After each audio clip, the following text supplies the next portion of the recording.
Chapter 729. Lady Hellion exchanged a few words with the man hiding in the shadows before following him into the alleyway. Su Xiaoyu silently followed behind, her figure soon disappearing into the shadows. No matter how mature she was, Su Xiaoyu was still a child. She didn't sense anything amiss until she reached the end of the alleyway when a group of black-robed men blocked her path. Alarmed, she realized that she'd been exposed long ago. "Lady Hellion, just who are you?" Su Xiaoyu demanded angrily. Unfortunately, neither Lady Hellion nor the man in front of her turned around and kept walking. Soon enough, the black-robed men surrounded Su Xiaoyu. Su Xiaoyu wanted to jump onto the roof, but there were men waiting to ambush her there as well. She shouted loudly for help, but before she could shout twice, her mouth was covered tightly. She watched as Madame Hellion's back gradually disappeared into the distance, and she herself slowly sank into unconsciousness. Why make things difficult for a child? Even if she recognized me, what would she know? Lady Hellion's voice was helpless. The man's voice was heavy. "I'd rather kill the wrong person than miss the chance. Don't come to see me for the time being. The Duke of Qin's estate will definitely investigate if that child goes missing for no reason." Lady Hellion reminded him. "Don't worry. As long as you do as you're told, they won't trace it back to you and your mother," the man smiled coldly.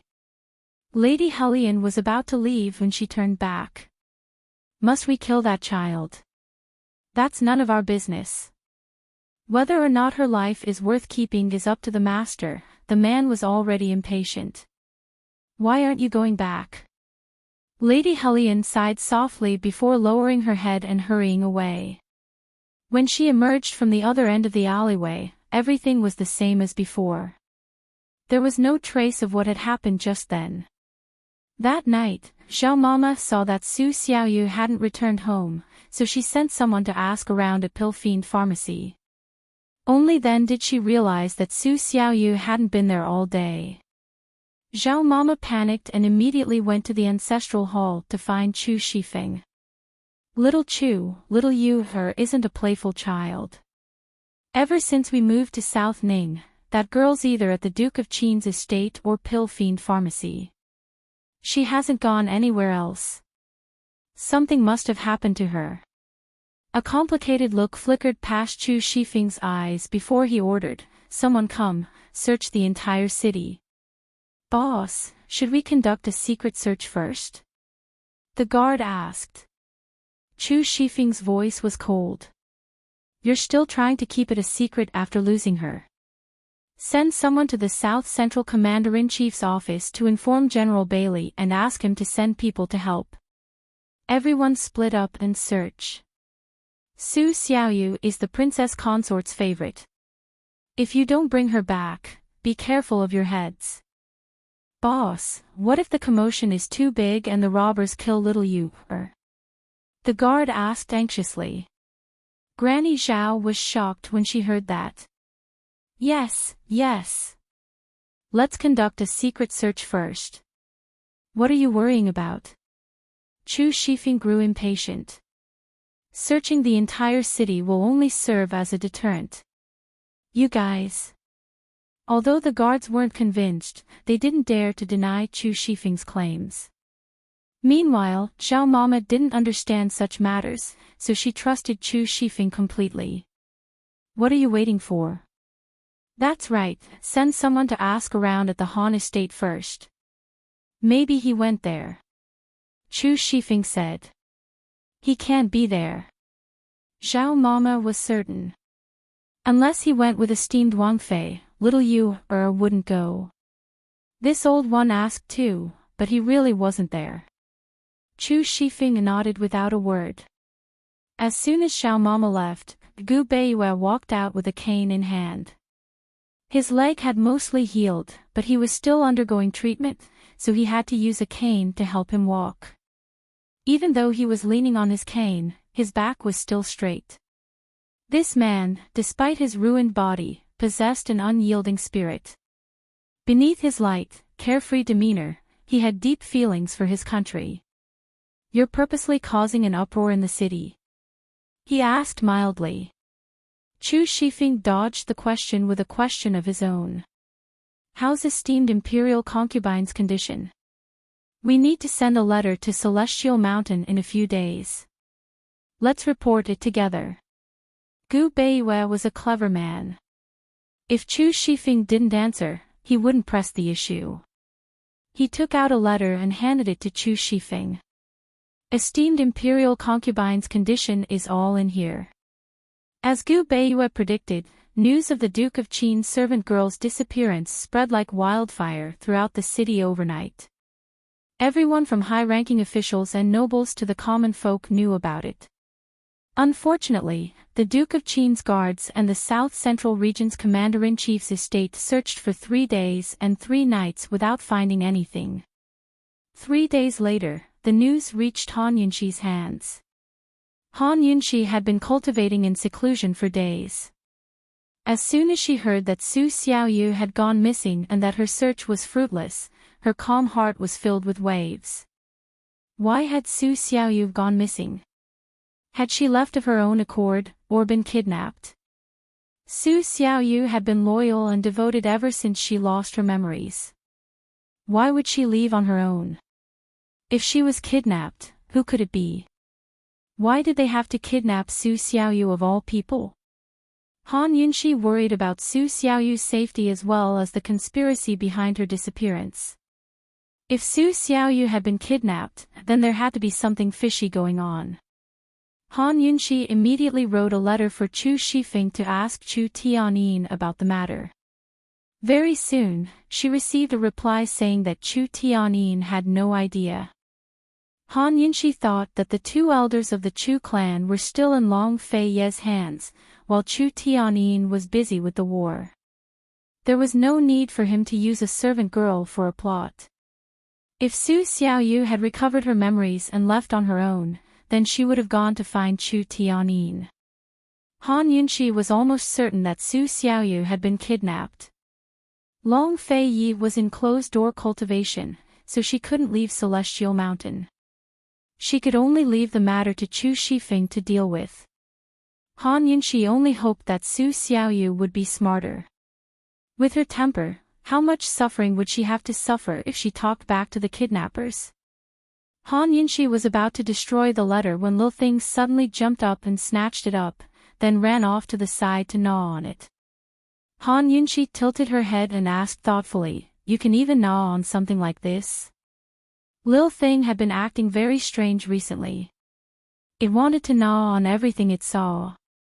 If Han Yunxi hadn't stopped it, it would have gnawed on everything in the room, including the wall of the secret room.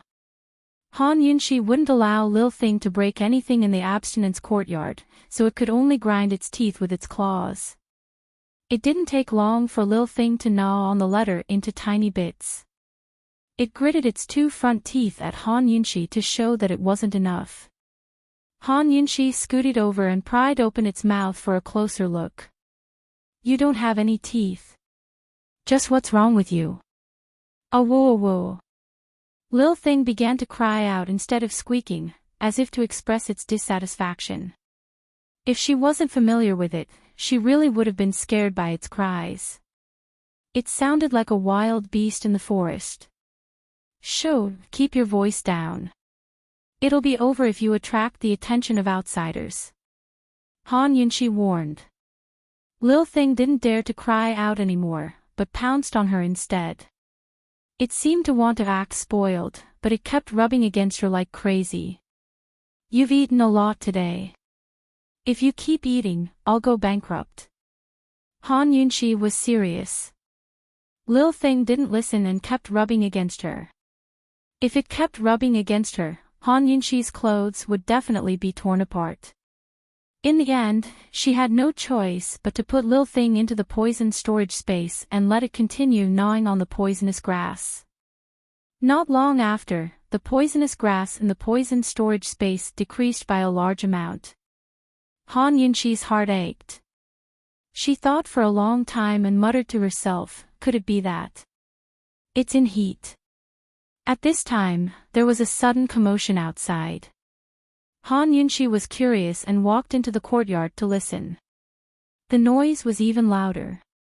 It didn't sound like something was happening in the abstinence courtyard, but in the heavenly sword hall. Although she was curious, Han Yunxi didn't take a step out of the courtyard. Long Fei Yi had already been in closed-door cultivation for more than 10 days. Other than going around after meals, she was always cultivating. Sometimes, she even forgot to eat 3 meals. No matter how noisy it was all Heaven Mountain and had nothing to do with her. Han Yunxi was about to enter her rooms when a servant girl brought in a bowl of sweet soup. Esteemed Wang Fei, the weather's been hot recently. This servant has made mung bean and lily soup for you to relieve the heat. Many thanks. Han Yunxi accepted the bowl without a word. The kitchens had never given her such benefits aside from 3 meals a day. But the servant girl said, Esteemed Wang Fei, your poison skills are so formidable. You must have heard of ice snakes, right? Han Yunxi's heart gave a start. Of course she knew about ice snakes. They were a rare type of poisonous snake that lived in the snowy highlands. Anyone bitten by them would be poisoned by cold poison and freeze to death. Never heard of them, Han Yunxi said mildly. Esteemed Wang Fei, a bunch of ice snakes suddenly appeared in the heavenly sword hall. Some people were even bitten. I don't know how they're doing now, the servant girl added. Han Yunxi didn't speak, but carried the bowl of sweet soup into her rooms and closed the door behind her. They wanted to trick her out of the abstinence courtyard with such little tricks. Duanmu Yao and Sang Qiuzi had underestimated her IQ. Still, it had to be said that they'd paid a heavy price to find these ice snakes. Han Yunxi enjoyed her mung bean soup as she stared at the closed stone door. At first, she took her time tasting the soup, but as she stared and stared, she suddenly stopped eating and stood there in a daze. Still, she quickly recovered her senses and sat down in front of the door to continue cultivating. Long Fei Yi must be working very hard these days. She couldn't just sit there and do nothing. She had to catch up to him. But Long Fei Yi wasn't working hard at all. He was risking his life. The secret room was empty and dim. Long Fei Yi was half naked as he sat on the floor. His features looked especially cold in the dim light. His eyes were shut, and even his eyelashes were damp with sweat. He was quiet, but his body was telling the tale of the torment he'd endured over the past 10 days. What did it mean to be covered in cuts and bruises? His naked, strong upper body was covered in whip wounds of varying depths. It was a ghastly sight. Han Yunxi would be wailing if she saw it. What did it mean to be covered in cuts and bruises? Day after day, injuries piled on top of injuries. Did that count? Suddenly, a powerful force erupted from Long Fei Ye's body. It was shapeless yet tangible, but it pressed down on the walls of the secret room until they twisted. At this moment, Long Fei Yi was extremely weak. All of his internal energy had been sucked dry, making him so weak that he couldn't withstand a single blow. Still, he stood up resolutely and pulled out the whip from his waist. With a vicious flick, the powerful force gathered on the whip. Even though Long Fei Yi held it tightly, the whip still began to stir uncontrollably. After the lustbite energy was released from the seal, there was only one way for it to return to the body and be controlled. And that was Chapter 730. There was only one way to subdue the lustbite power, and that was to endure it. Endure its attack. After releasing the lustbite power, Long Fei Yi would have a short period of weakness. He would lose all his inner strength and would gradually lose his strength. His body would be like a bag of skin that could be blown away by the wind. This was also the reason why Long Fei Yi gathered the lustbite power on the whip. Only by gathering the lustbite power on the weapon would it have a chance to attack and endure its attack. The golden whip had long been dyed red with blood. It was restless in Long Fei Ye's hands. It was a bloodthirsty demon, a life-reaping demon, a lord of judgment. Suddenly, the tip of the whip flew up.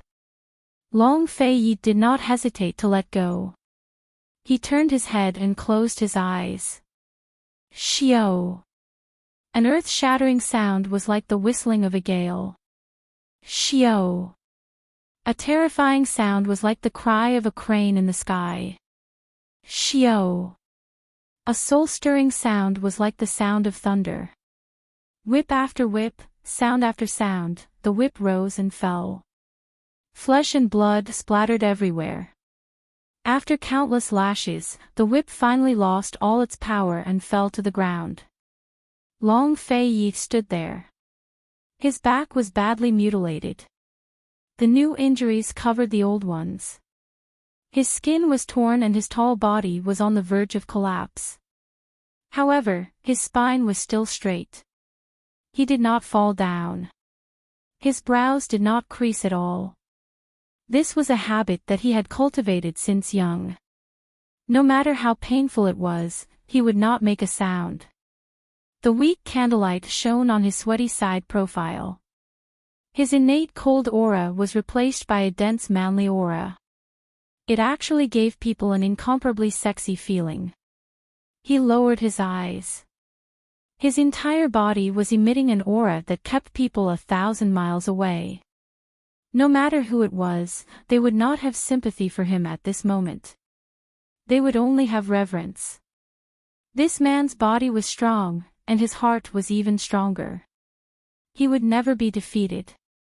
Even if it was him, he would not be able to defeat himself. He stood there silently, allowing the lustbite power to boil and run around in his body. When the lustbite power re-entered his body, he didn't have to rely on brute force to subdue it.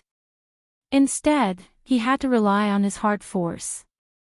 He had to hold on. Before all the lustbite power flowed into his dantian, he could not fall, nor could he give up. He had to use his mind to control them. An hour later, his internal energy finally returned, and it was clear that it had improved. He silently picked up the long whip and put it away. Then, he took out the hemostatic medicine and gauze that his master had prepared for him and began to treat his wound. It was as if the bloody storm just now had never happened. The wounds were all on his back. He only sprinkled the hemostatic medicine on the gauze and wrapped it around his body. It was a simple and crude treatment, but it still stopped the bleeding. At this point, today's mission was considered over.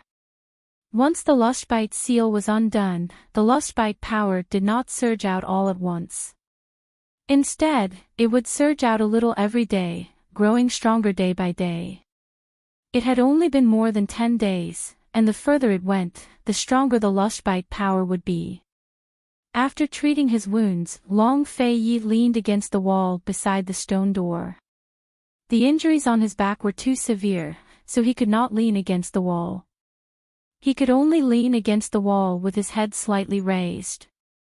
It had only been 10 days, but his face had become a lot thinner. It had become more angular and cold. He closed his eyes and did not move. It was as if he was asleep, but also as if he was thinking about something. The room was silent, and the floor was covered in blood. His silent figure seemed especially lonely. What was loneliness? Loneliness was when Han Yunxi was sitting behind him. They were separated by a wall, back to back. Loneliness was when he was on the verge of life and death, but the person he loved did not know anything about it. Loneliness was when he sat, his back would unconsciously lean against the wall. Not only leaning against it, but he also used all his strength to press against it. Despite the unbearable pain on his back, the corner of his mouth quietly rose in the darkness. He was sure that she must also be leaning against the wall. Loneliness was that as he sat here, he could see the clean black clothes hanging across from him, not stained with any blood. He had deliberately taken them off, just to cover up the injuries all over his body after he came out of seclusion and to deceive her. Han Yunshi, this prince has become addicted to deceiving you. I can't stop. Han Yunshi slowly opened her eyes. She had just finished a complete cultivation of heart force and her consciousness had just woken up. Originally, she was just leaning against the wall, but now that she relaxed, her entire body's weight was leaning against the wall, sticking close to it. She raised her head, her gaze somewhat wandering. Long Feiyi, are you okay? Long Feiyi, what are you doing right now? Long Feiyi, I miss you. Could it be that you're also thinking about me right now? Thinking of this, Han Yunshi leaned against the wall again. She was clearly sticking close to it, but she still wanted to get a little closer. Long Feiyi, how can I get a little closer, a little closer? Day after day, the pain came day after day, and so did the longing. Over the course of a month, Han Yunshi was already close to breaking through to the second level of the poison storage space. Despite her repeated efforts, she couldn't break through. She felt like she was reaching a critical point where she couldn't take that final step. She needed someone to give her a push.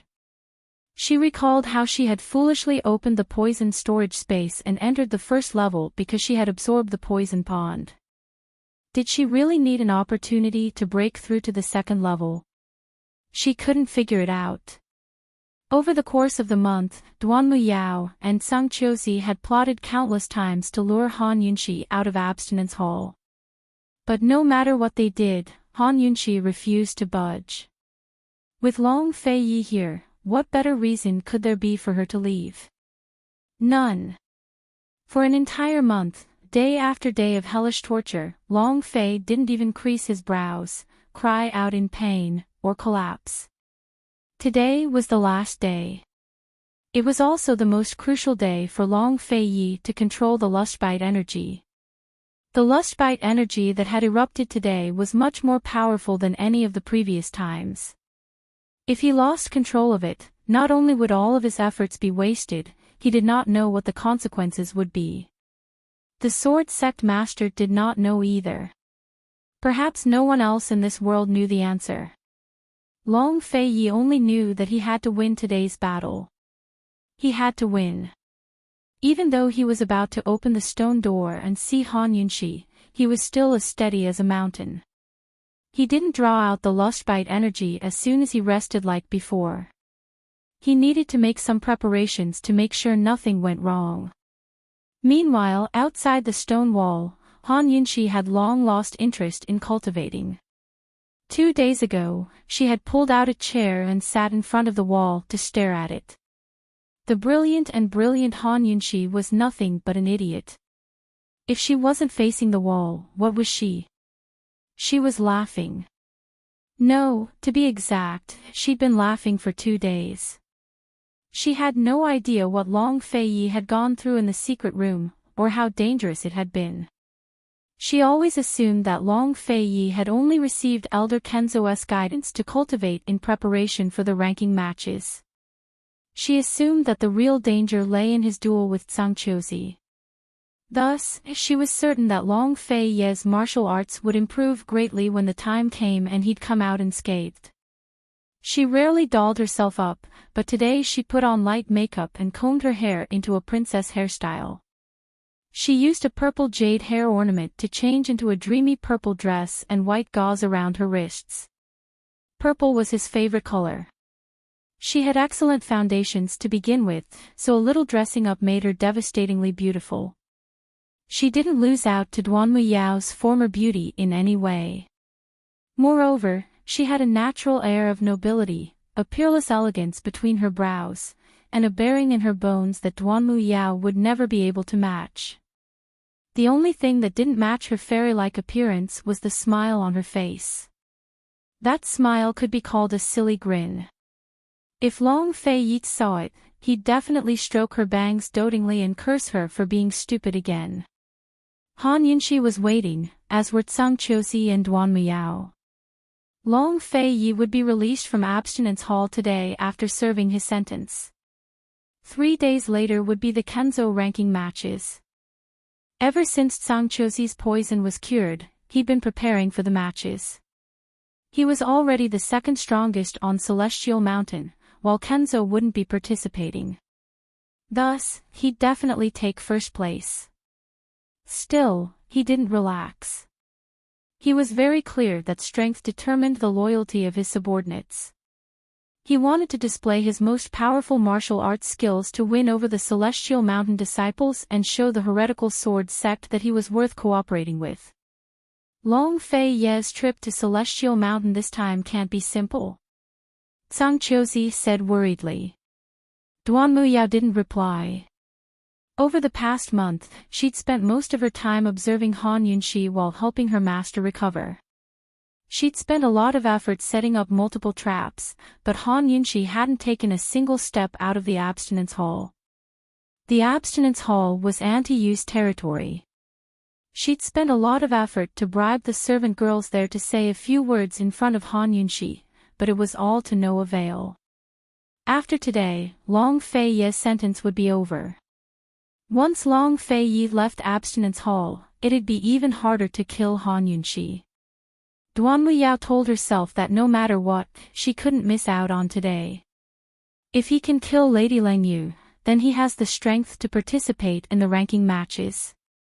That brat, he's planning to join them. Zhang Qiuzi muttered to himself before breaking into a cold laugh. So what?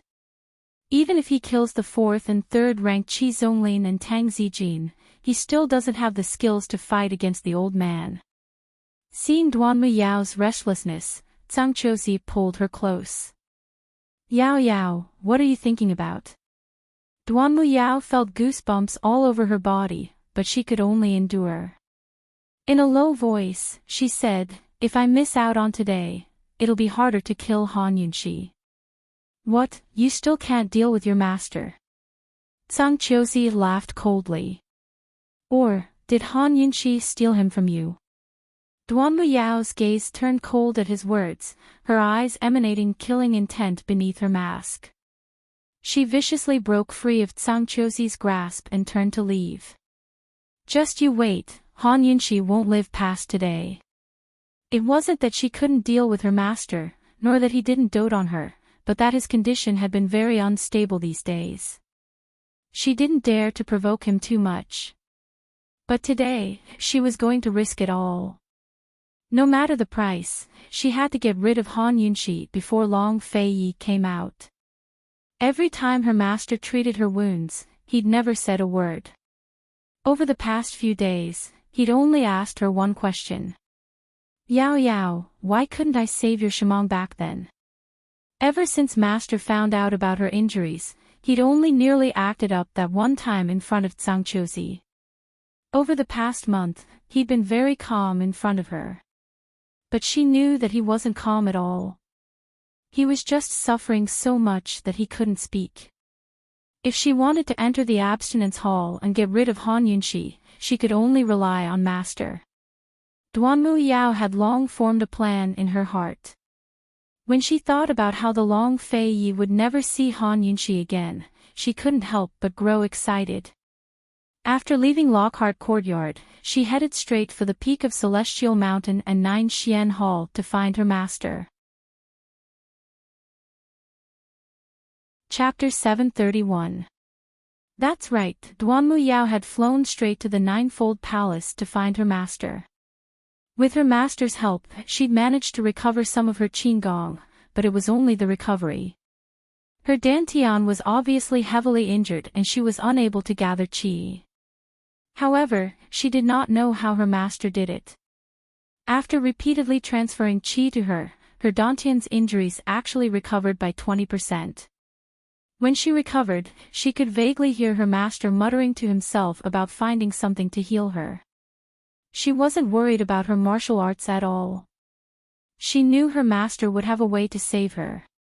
The Ninefold Palace was the last floor of the Nine Mystical Palace. It was also where Elder Kenzo lived. Even Duanmu Yao didn't dare enter this place. But today, she'd clearly lost her mind. 9 dragon-headed locks locked the doors to the Ninefold Palace. Duanmu Yao was secretly delighted. Only she and Long Fei Yi knew that once the ninefold palace was locked, it meant her master had fallen ill. Every time her master fell ill, he would lock himself in the ninefold palace while he was still conscious. Before Duan Muyao could speak, a shadow guard appeared. Princess Duan, without master's permission, no one is allowed to enter. Please return. I have something to discuss with master. Open the lock immediately. Duan Muyao ordered. Princess Duan should know the rules of the ninefold palace. Please don't make things difficult for this subordinate. Duan Muyao was even more certain that her master had fallen ill. Excellent. She'd originally planned to provoke her master and draw him out of his madness. Now, it seemed she could save a lot of effort. As long as her master didn't interfere, she could kill Han Yunxi without fail. Killing Han Yunxi was a matter of acting first and asking later. With her master's love for her, what could he possibly do to her? All right, this princess won't make things difficult for you. Ha! Duan Muyao turned to leave. The shadow guard could see her strange behavior, but as long as she didn't force her way into the ninefold palace, it had nothing to do with him. Duan Muyao returned to her room and took out a bottle of poison without hesitation. She drank it all in one gulp. This poison was a gift from Dreamy. It was a highly toxic poison in the poison world, rose vine. Once poisoned, a strange pattern would appear on the 10 fingertips. It was shaped like a vine, and it would spread along the back of the hand, up the arm, and over the whole body.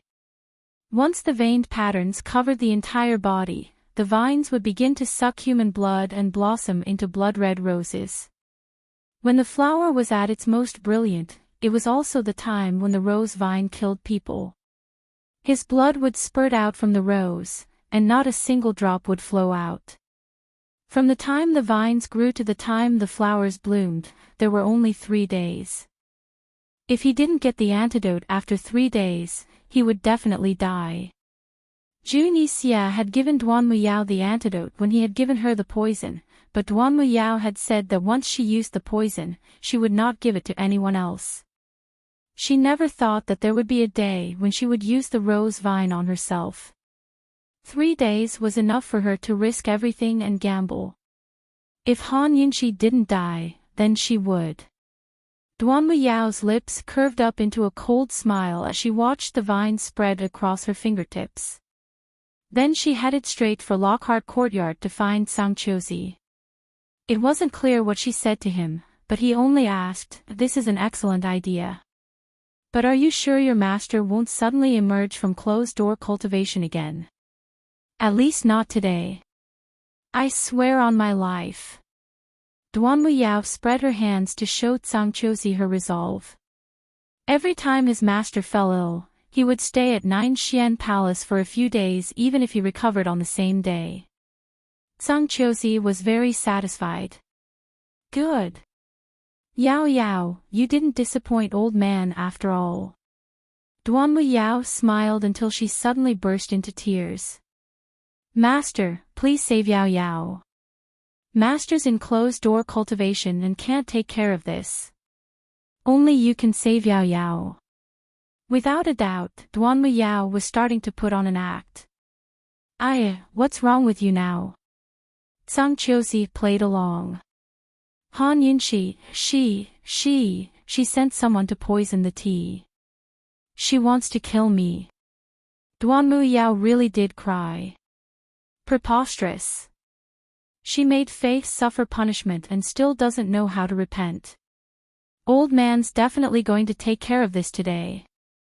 Let's go, old man will take you to get the antidote. Sang Chiozi said to his trusted aide before leading Duan Muyao to the abstinence hall. As soon as the abstinence hall disciples saw Sang Chiozi, they went to report to Granny Yu. By the time Granny Yu returned, Sang Chiozi and Duan Muyao had already broken into the abstinence hall at the back of the mountain, searching room by room. Granny Yu somersaulted in the air before landing in front of them and blocking their way with her sword. Although she had no idea what was going on, Tsang Chosi and Duan Muyao must have made preparations if they dared to barge into the abstinence hall. Today was the last day of Faye's closed-door cultivation. No matter what, she had to get through it. Over the past month, Celestial Mountain had been plagued with poisons. More than a few times, poisons had appeared to disturb the disciples' cultivation. She knew that Tsang Chosi and Duan Muyao were behind all of this. Duan Muyao was in cahoots with the 100 Poisons sect, so it was easy for her to get her hands on the poisons. Their goal was to lure Han Yunxi out of the room. But Han Yunxi hadn't disappointed her. She still hadn't taken a single step out of the abstinence hall. She couldn't allow the abstinence hall and Celestial Mountain's rules to be challenged like this. She couldn't fail Faye's trust, much less betray Han Yunxi's persistence. As soon as Granny Yu unsheathed her sword, her 10 disciples chased after her and unsheathed their swords to protect her. Granny Yu, what do you mean by this? Tsang Chosi demanded. I was just about to ask you, what do you mean by barging into the abstinence hall and abstinence hall? It doesn't matter if you look down on my abstinence hall's rules. That's because I'm the hall head, so my words carry little weight. As Granny Yu spoke, her tone turned cold. But the abstinence hall's rules are Celestial Mountain's rules. As an elder, you're leading the charge to flout the rules, so this old woman has to deal with you. As soon as she finished, she ordered the disciples by her side, go to the peak and invite Master here. Granny Yu was very clear that she was no match for Tsang Chosi, so she could only stall for time.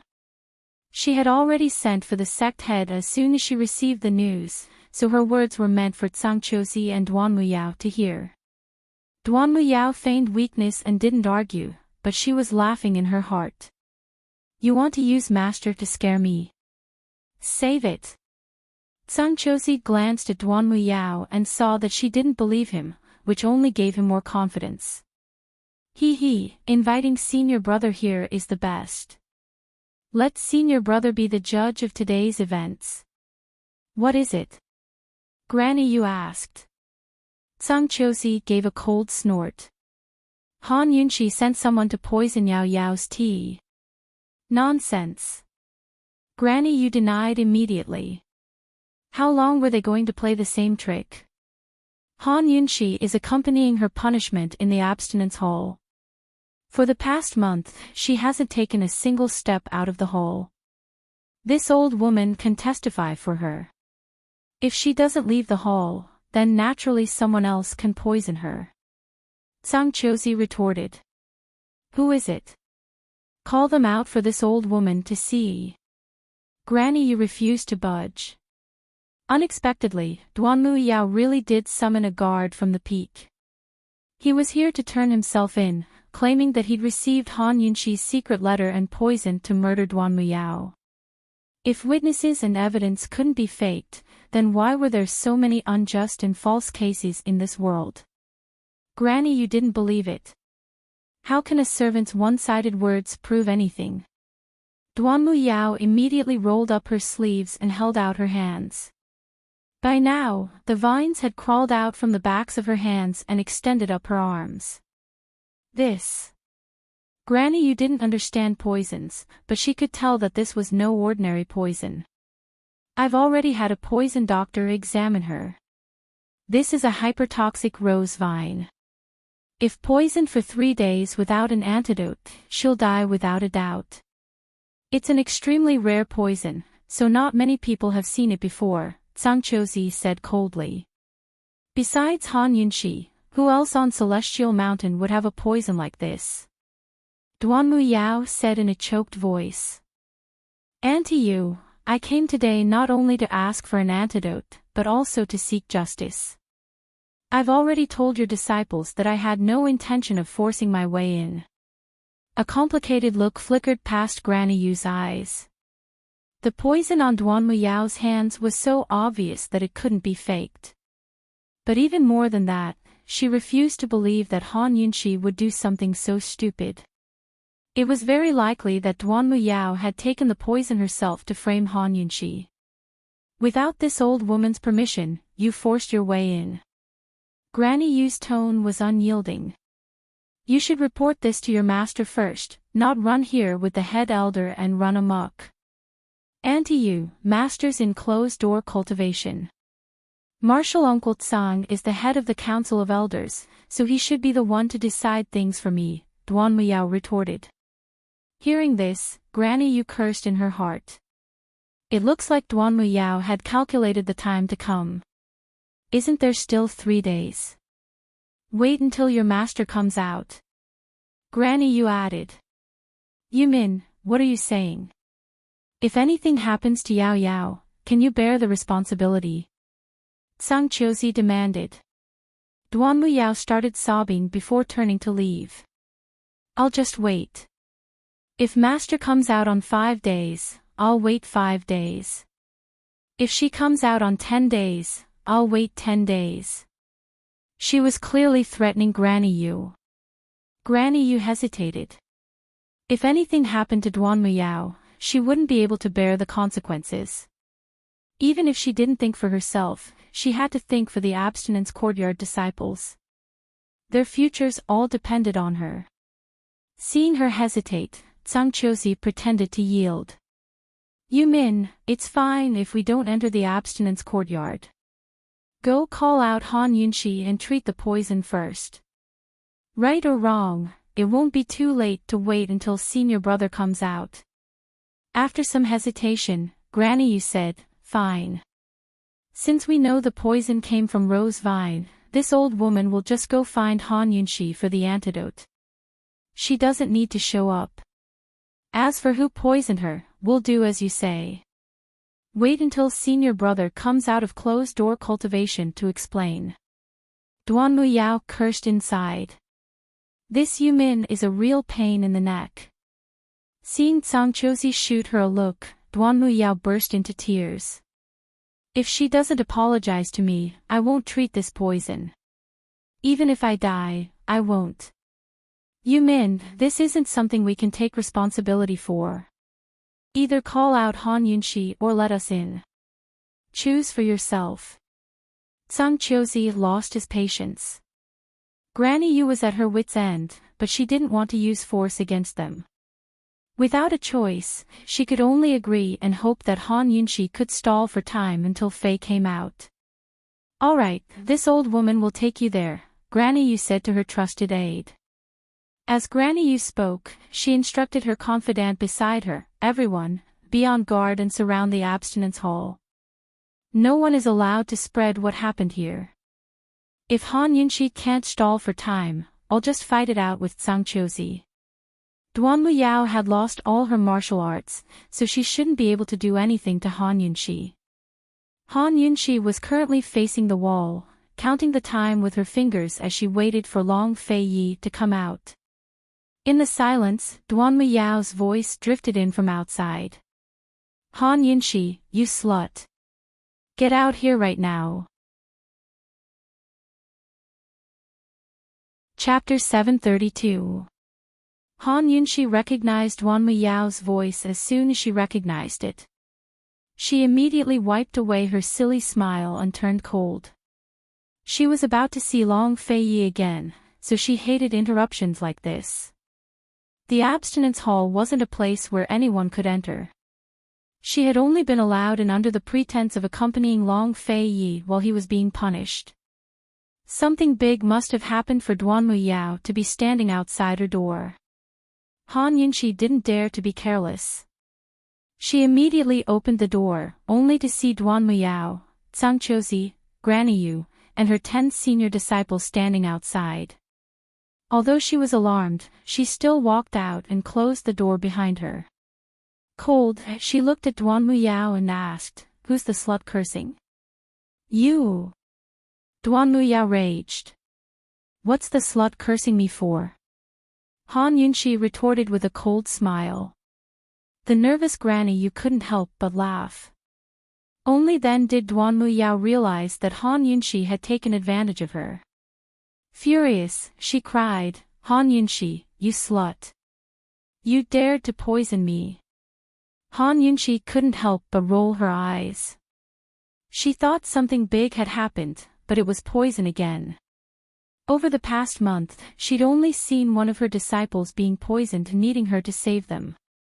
She was already sick of it all. Couldn't they come up with a better excuse? Was there any point in playing poison with her? When she opened the door, she'd already detected the rose vine poison in Duan Muyao's body.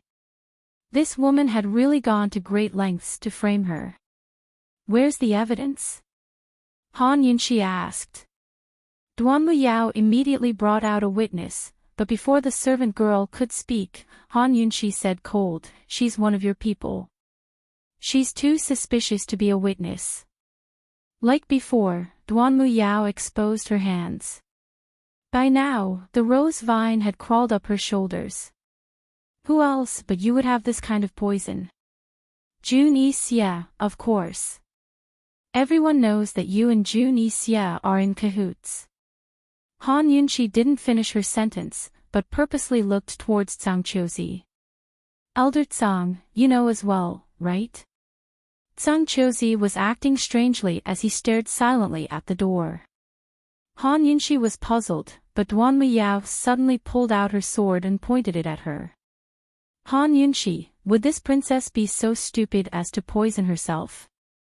Hand over the antidote immediately, and this princess can still leave your corpse intact. That was why Duan Muyao had no intention of letting her go even though she had been cured of the poison. Han Yunxi's heart turned even colder. Duan Muyao's injuries had only healed by 20%, and there was no killing intent in her sword-wielding movements. Han Yunxi was about to speak when Granny Yu coaxed her. Yunxi, give them the antidote for now. Wait until the sect leader comes out of closed-door cultivation before arguing with them. Wouldn't giving them the antidote be tantamount to admitting guilt? Granny Yu was the head of the abstinence courtyard, so she wasn't stupid. Her words were a reminder to Han Yunxi that Elder Kenzo was in closed-door cultivation and couldn't protect her. She could only place her hopes on Long Fei Yi. Han Yunxi was smart enough to understand at once. Her heart skipped a beat. Elder Kenzo had just come out of closed-door cultivation a month ago, so why was he in closed-door cultivation again? Moreover, Elder Kenzo knew that Long Fei Yi was in closed-door cultivation. He also knew that Long Fei Yi was worried about her, so he couldn't be in closed-door cultivation. Although Elder Kenzo didn't like her, he wouldn't go so far as to play dirty. There was only one reason, and that was that Elder Kenzo's illness had acted up again. Han Yunxi finally realized that Duan Muyao had come prepared today. She wasn't just looking for trouble. Even Granny Yu couldn't stop them. Her only option was to stall for time and wait for Long Fei Yi to come out of closed-door cultivation. Han Yunxi looked at Duan Muyao's sharp sword, and a shrewd glint flashed across her eyes. She said, "All right, let's help her get rid of the poison first. We'll wait for Shizhuan to come out of closed-door cultivation to determine where the poison came from." Shizhuan. You think you're worthy? Duan Muyao was extremely disdainful. Granny Yu didn't want Han Yunxi to agitate Duan Muyao any further, so she hurriedly advised, Right, let's get rid of the poison first. Although the poison will only act up after 3 days, it's still not good to leave it in the body. Han Yunxi seized the opportunity to say, the rose vines will only bloom after 3 days, but what? Duan Muyao was a little uneasy. Han Yunxi sneered, purposely keeping her in suspense. But what? Hurry up and say it. Duan Muyao panicked. But once those vines are allowed to crawl all over the body, even if the poison is cured, those vines will remain on the body forever, turning into wrinkles. Han Yunxi was lying, but Duan Muyao shrieked, I don't want it. Han Yunxi, where's the antidote? I want the antidote. Her face was already old. If her body aged as well, how was she going to live on? She had to get the antidote today to ensure her own safety.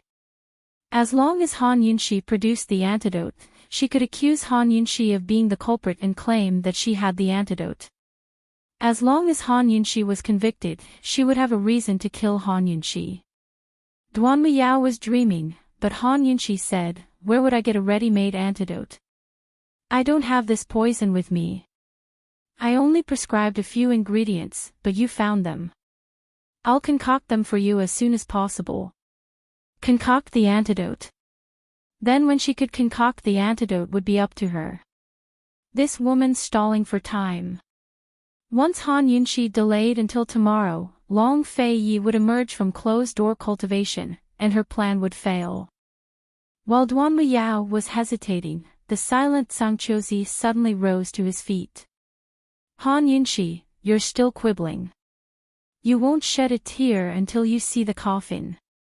What's wrong with Sangqiuzi?" Duan Muyao didn't understand, but she still played along. "Martial uncle, give Yao Yao justice." Sangqiuzi hadn't planned to be so direct, but he sensed something off as soon as he arrived.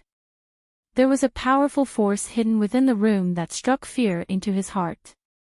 Auntie Yu and Duan Muyao's internal energy were too weak to sense it, but he sensed it as soon as he arrived. He suddenly realized that Long Fei Yi wasn't being punished at all, but cultivating behind closed doors. What a Li Kenshin. He actually tricked me and left me with a trick like this. Kenshin must have taught Long Fei Yi some sort of peerless martial arts, or even internal energy to Long Fei Yi. Otherwise, how could Long Fei Yi wield such power? With the ranking matches at hand, he couldn't allow Long Fei Yi to wield such power no matter what. Sangqiuzi looked like he was going to attack Han Yunxi, but his sword veered off course and split open the door. Han Yunxi was stunned, but Granny Yu was even more alarmed. She shielded Han Yunxi in time and missed Sangqiuzi's attack. How could an expert like Sangqiuzi miss so easily? He did it on purpose. What was he planning? As Sangqiuzi prepared to enter the room, Granny Yu blocked his path with her sword. At the same time, one of her disciples came to protect Han Yunxi from Duan Muyao's attack. Soon enough, Granny Yu and Sangqiuzi began fighting. The disciple handed Han Yunxi over to a servant girl who'd rushed over to help Granny Yu. Granny Yu was a 6th level expert while Sangqiuzi was a 7th level. The difference between them was like heaven and earth, so even with the help of the 10 core disciples, it was still difficult for her to deal with him. She couldn't gain any advantages, much less gain the upper hand. The only thing she could do was stop Sangqiuzi from entering the room. She had no idea what Long Fei Yi was practicing in that secret room, but today was the last day. It had to be the most crucial moment, so there was no room for error. Han Yunxi didn't understand martial arts, but she could tell that Sangqiuzi's target was Long Fei Yi. Under the protection of the servant girl, Han Yunxi ignored Duan Muyao's harassment and kept shooting poison needles at Sangqiuzi. Unfortunately, Sangqiuzi was too strong. Even her most powerful pear blossom teardrop rain couldn't do anything to him. The abstinence hall wasn't surrounded by fog like the other areas, so she couldn't even spread her poisons. She was anxious. Even now, Duan Muyao was still chasing after her and stabbing at her with her sword.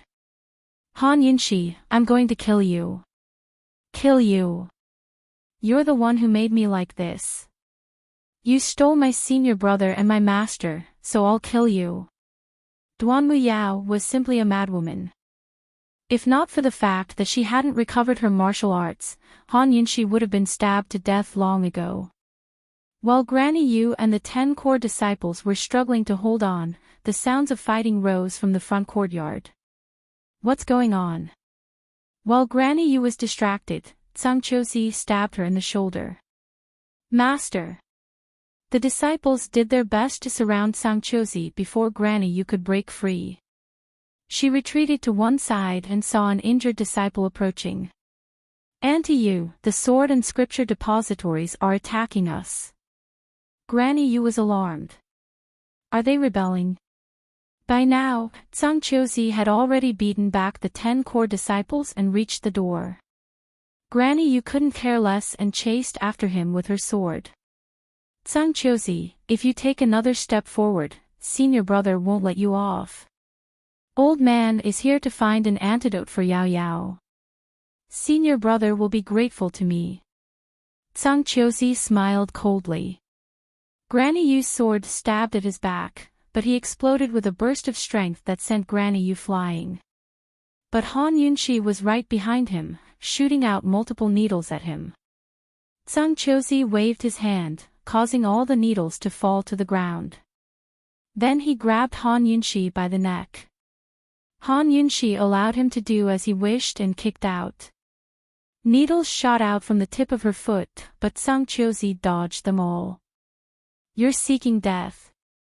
Tsang Chiozi increased his strength, causing Han Yunshi's face to flush red with blood. Her foot, which had just kicked up, lost all strength and slowly fell to the ground. Her life was hanging by a thread. In an instant, all the attacks stopped.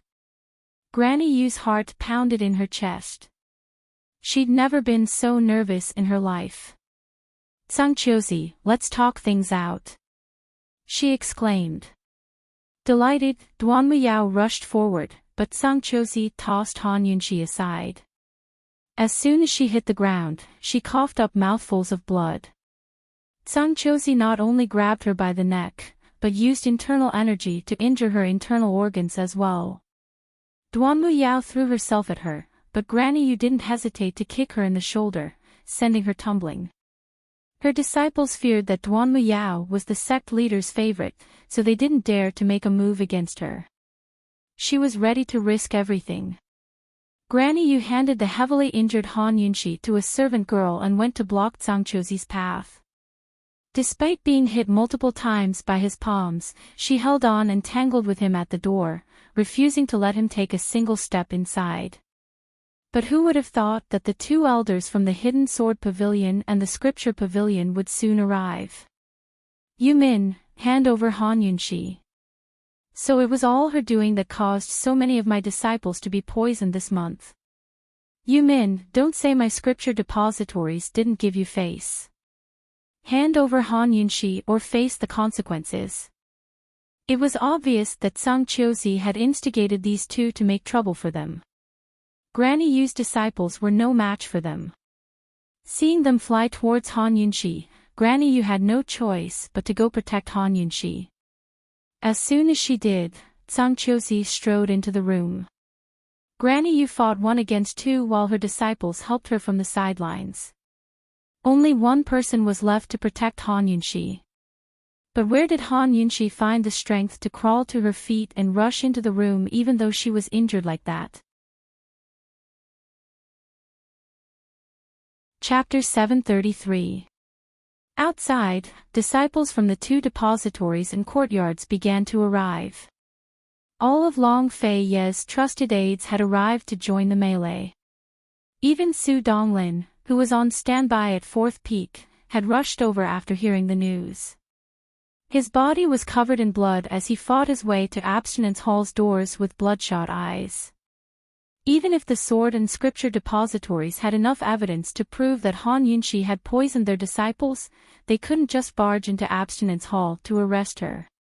Poisoning disciples to death was nothing but a laughable excuse.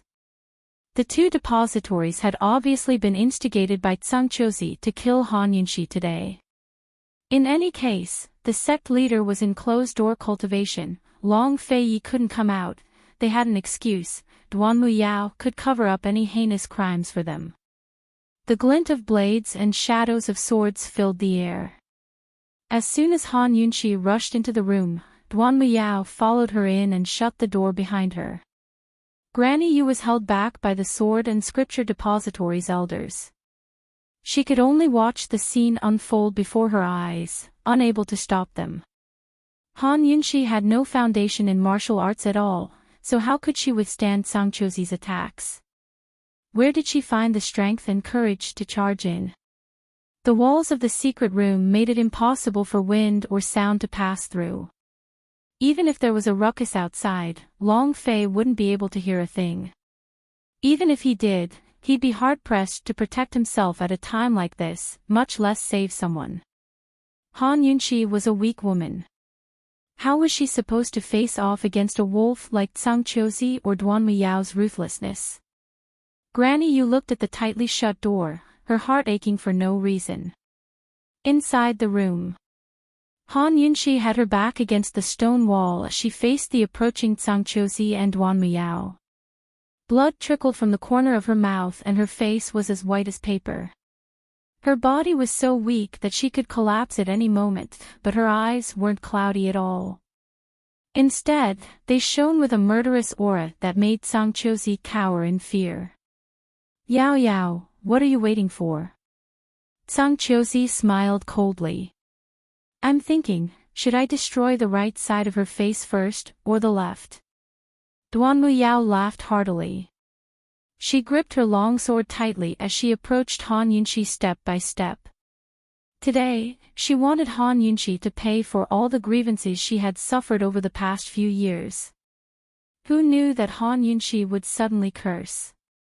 Duan Muyao, you're even more stupid than this princess consort imagined. Do you know why Long Fei Yi looks down on you? Han Yunxi didn't know how long she could hold on. She also didn't know when the reinforcements outside would rush in. She only had one thought in her heart, and that was no matter what method she used, she had to hold on and drag it out. After today, everything will be fine. Duan Muyao stopped dead in her tracks. She hadn't expected that Han Yunxi would still dare to scold her at a time like this. It's all because of you. Han Yunxi, why did you appear? This princess won't let you, so I'll kill you. Duan Muyao raged. Tsang Chosi could tell at a glance that Han Yunxi was stalling for time. Ignoring Duan Muyao, he raised his sword high and channeled internal energy into it, creating a clanking sword chi as he prepared to slash open the stone door. Han Yunxi cried out, Duan Muyao, it's because you're so stupid that no medicine can save you. You like Long Fei Yi, but you keep harming him. Do you know what Long Fei Yi is doing in that secret room? He's in closed-door cultivation. Tsang Chosi's real target isn't me, but Long Fei Yi. Can't you tell yet? Today's the last day. If he's disturbed, you should know the consequences better than I do. Duan Muyao gave a start as she looked at Tsang Chosi in disbelief. Long Fei Yi's in closed-door cultivation again. Why didn't Tsang Chosi tell me that? Tsang Chosi's sword was already glowing with a brilliant sword on. Just as it was about to strike, Duan Muyao rushed over and grabbed his hand. You dared to lie to me. Let go. Tsang Chosi roared. Duan Muyao didn't let go, but bit down viciously on his hand. Furious, Tsang Chosi shoved her aside. You really are so stupid that no medicine can save you. Duan Muyao crawled to her feet and spread her arms in front of Tsang Chosi's sword. Tsang Chosi, even if Long Fei Yi dies, he can only die by this princess's hands. He's mine. I won't let you hurt him. Scram, or else old man will kill you too. Tsang Chosi said coldly. Try me. Do you think my master doesn't know a thing? Duan Muyao warned. My master just doesn't want to deal with you, that's all. Try me. I promise he'll make you die a horrible death even if he destroys Celestial Mountain. In the end, Tsang Chosi was still afraid of Kenzo. Although he was impatient, he had no choice but to restrain himself and coax Duan Muyao.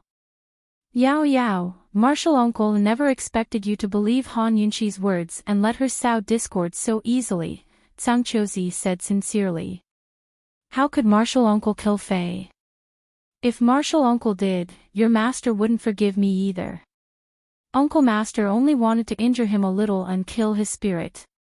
If he's hurt, he'll have to recuperate on Celestial Mountain for a few months. As for Han Yunxi, Tsang Chosi didn't finish, but gave Duan Muyao a meaningful look. As soon as she thought of Long Fei Yi staying on Celestial Mountain for a few months, Duan Muyao's heart wavered.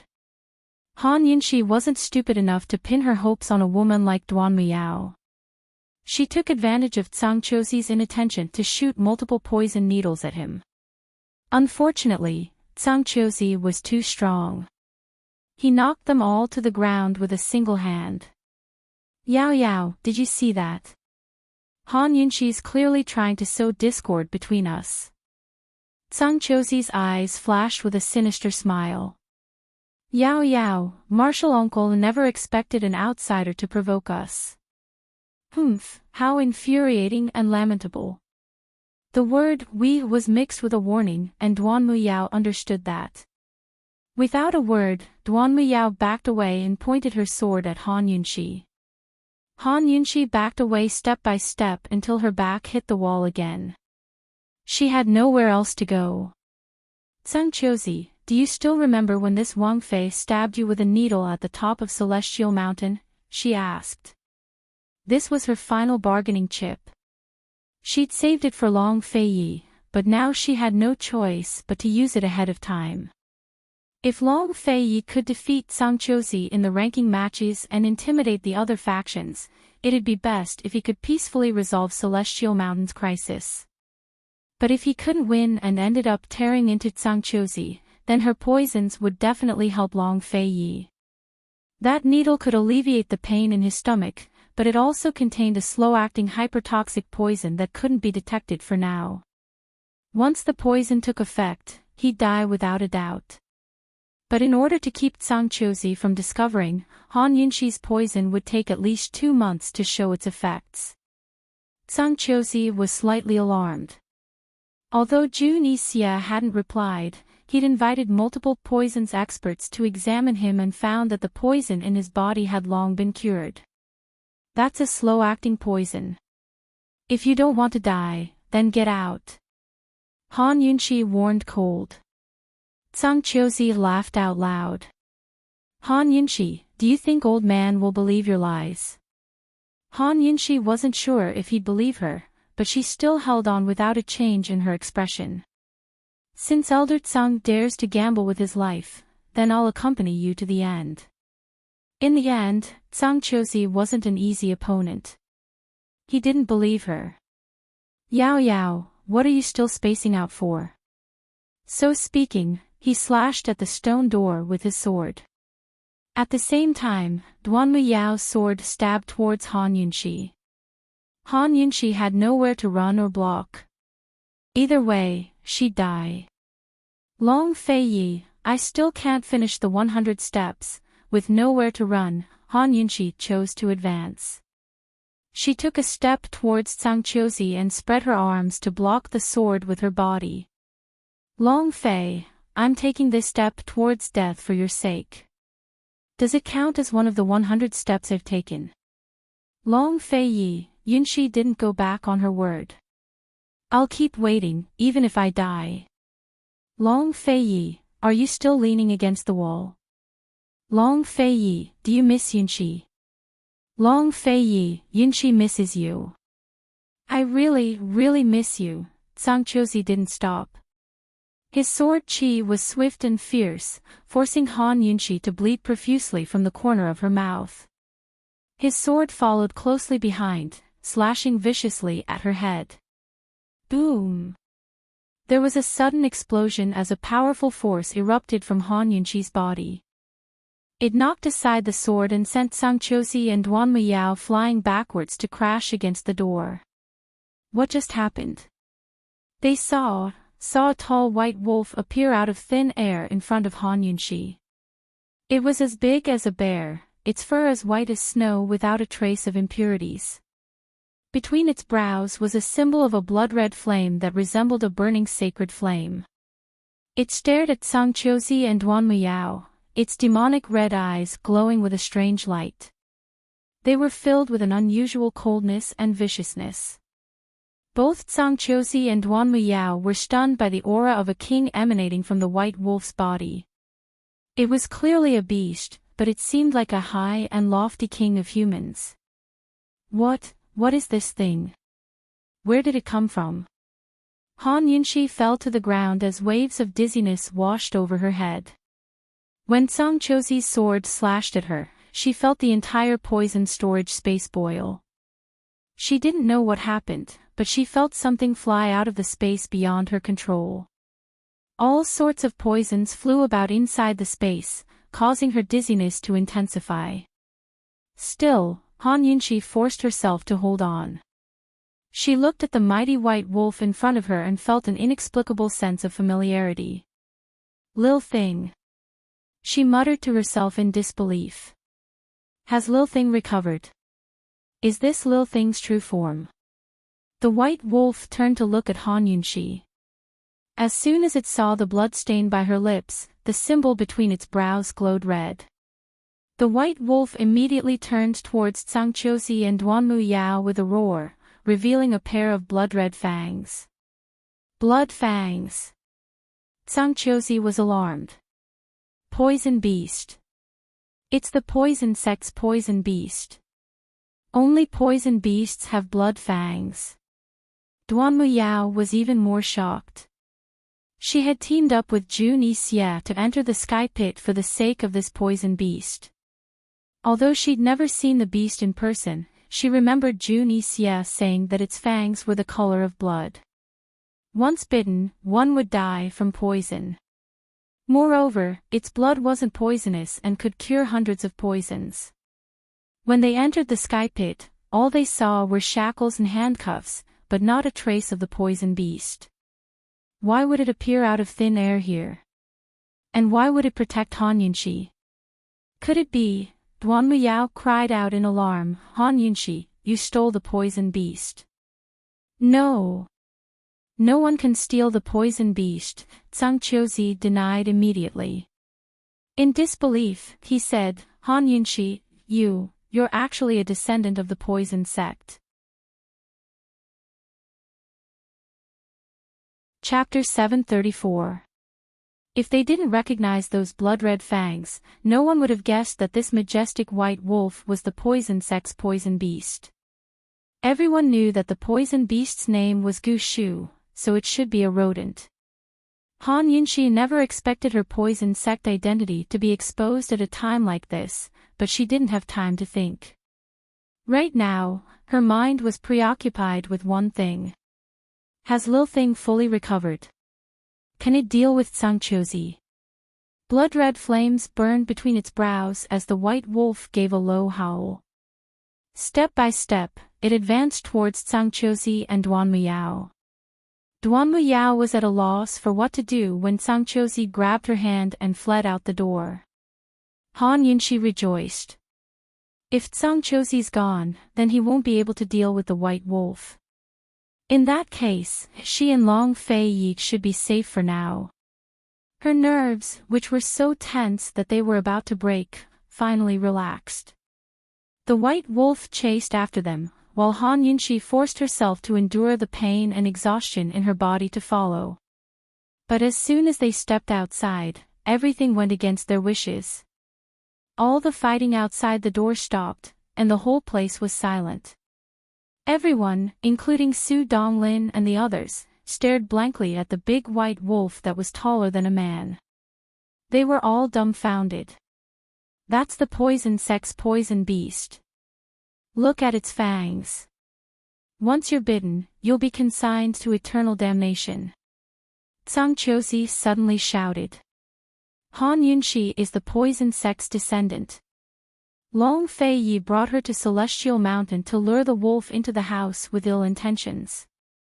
Old man lured the poison beast out today so everyone can see that this woman can't be left alive. Zhang Qiuzi's words reversed the situation. Crimes like trespassing, framing, and murder no longer mattered. As long as Han Yunxi was the poison sect's descendant, then everything he did today was right. Han Yunxi was stunned. Only then did she realize the serious consequences of exposing her identity. Ever since the poison sect was destroyed by the medical academy and listed as a taboo sect, it had been labeled as an evil faction by the mainstream powers of Cloud Realm continent. Its reputation was 100 times worse than the 100 poison sects. It could be said that all righteous factions wanted to kill it. Even the powers of the imperial court didn't dare to associate themselves with the poison sect. Once her identity was exposed, it meant that she would become the enemy of all the forces in the world. Everyone had the right to kill her. Back then, in order to hide this matter, in order to lure Mu Axayan out, in order to keep this secret forever, Muing Dong had spent a lot of effort. Han Yunxi suddenly felt a chill down her spine. She knew that she was in big trouble, and Long Fei Yi was also in big trouble. Yunxi, you. Granny, you couldn't believe it. Although she didn't want to, the terrifying fangs of the white wolf forced her to believe it. You're actually a remnant of the poison sect. I must have been blind to risk my life to protect you. Granny Yu's change in attitude proved just how cruel reality was. Her birth could deny everything about her. I really am a descendant of the poison sect. Han Yunxi admitted openly. But this has nothing to do with Long Fei Yi. He doesn't know about this at all. Whatever you want to do, come at me alone. Ha ha ha. Zhang Qiuzi laughed out loud. How could Long Fei Yi not know about this? Someone come, grab this woman before we talk. Although they feared the poison beast, the disciples of Lockhart Courtyard, sword depositories, and scripture depositories all came forward to surround Han Yunxi and the white wolf. The white wolf gave a low howl as it scanned its surroundings with cold eyes, ready to pounce at any moment. When Zhang Qiuzi saw that the abstinence courtyard disciples didn't move, he looked coldly at Granny Yu. What, Yumin? Are you going to shield a remnant of the poison sect? Long Fei Yi colluded with the remnants of the poison sect and led the wolf into the house. He's lost all face for my Tianshan Kenzo. You're the head of the abstinence courtyard. It's one thing for you to shield him, but are you going to join forces with the poison sect against Celestial Mountain as well? The abstinence courtyard couldn't bear the crime of colluding with the poison sect. Neither could Tianshan Kenzo. Once the world found out that Tianshan Kenzo had dealings with the poison sect, Tianshan Kenzo's reputation would be ruined. Moreover, it'd be hard to explain things to Medical City. Granny, you grew anxious. Stop slandering my abstinence courtyard. Stop slandering Fei. Neither this old woman nor Fei knew about this. Then what does your abstinence courtyard mean by not joining forces against the enemy? Zhang Qiuzi retorted. Granny Yu glanced at the white wolf before speaking icily to Han Yunxi.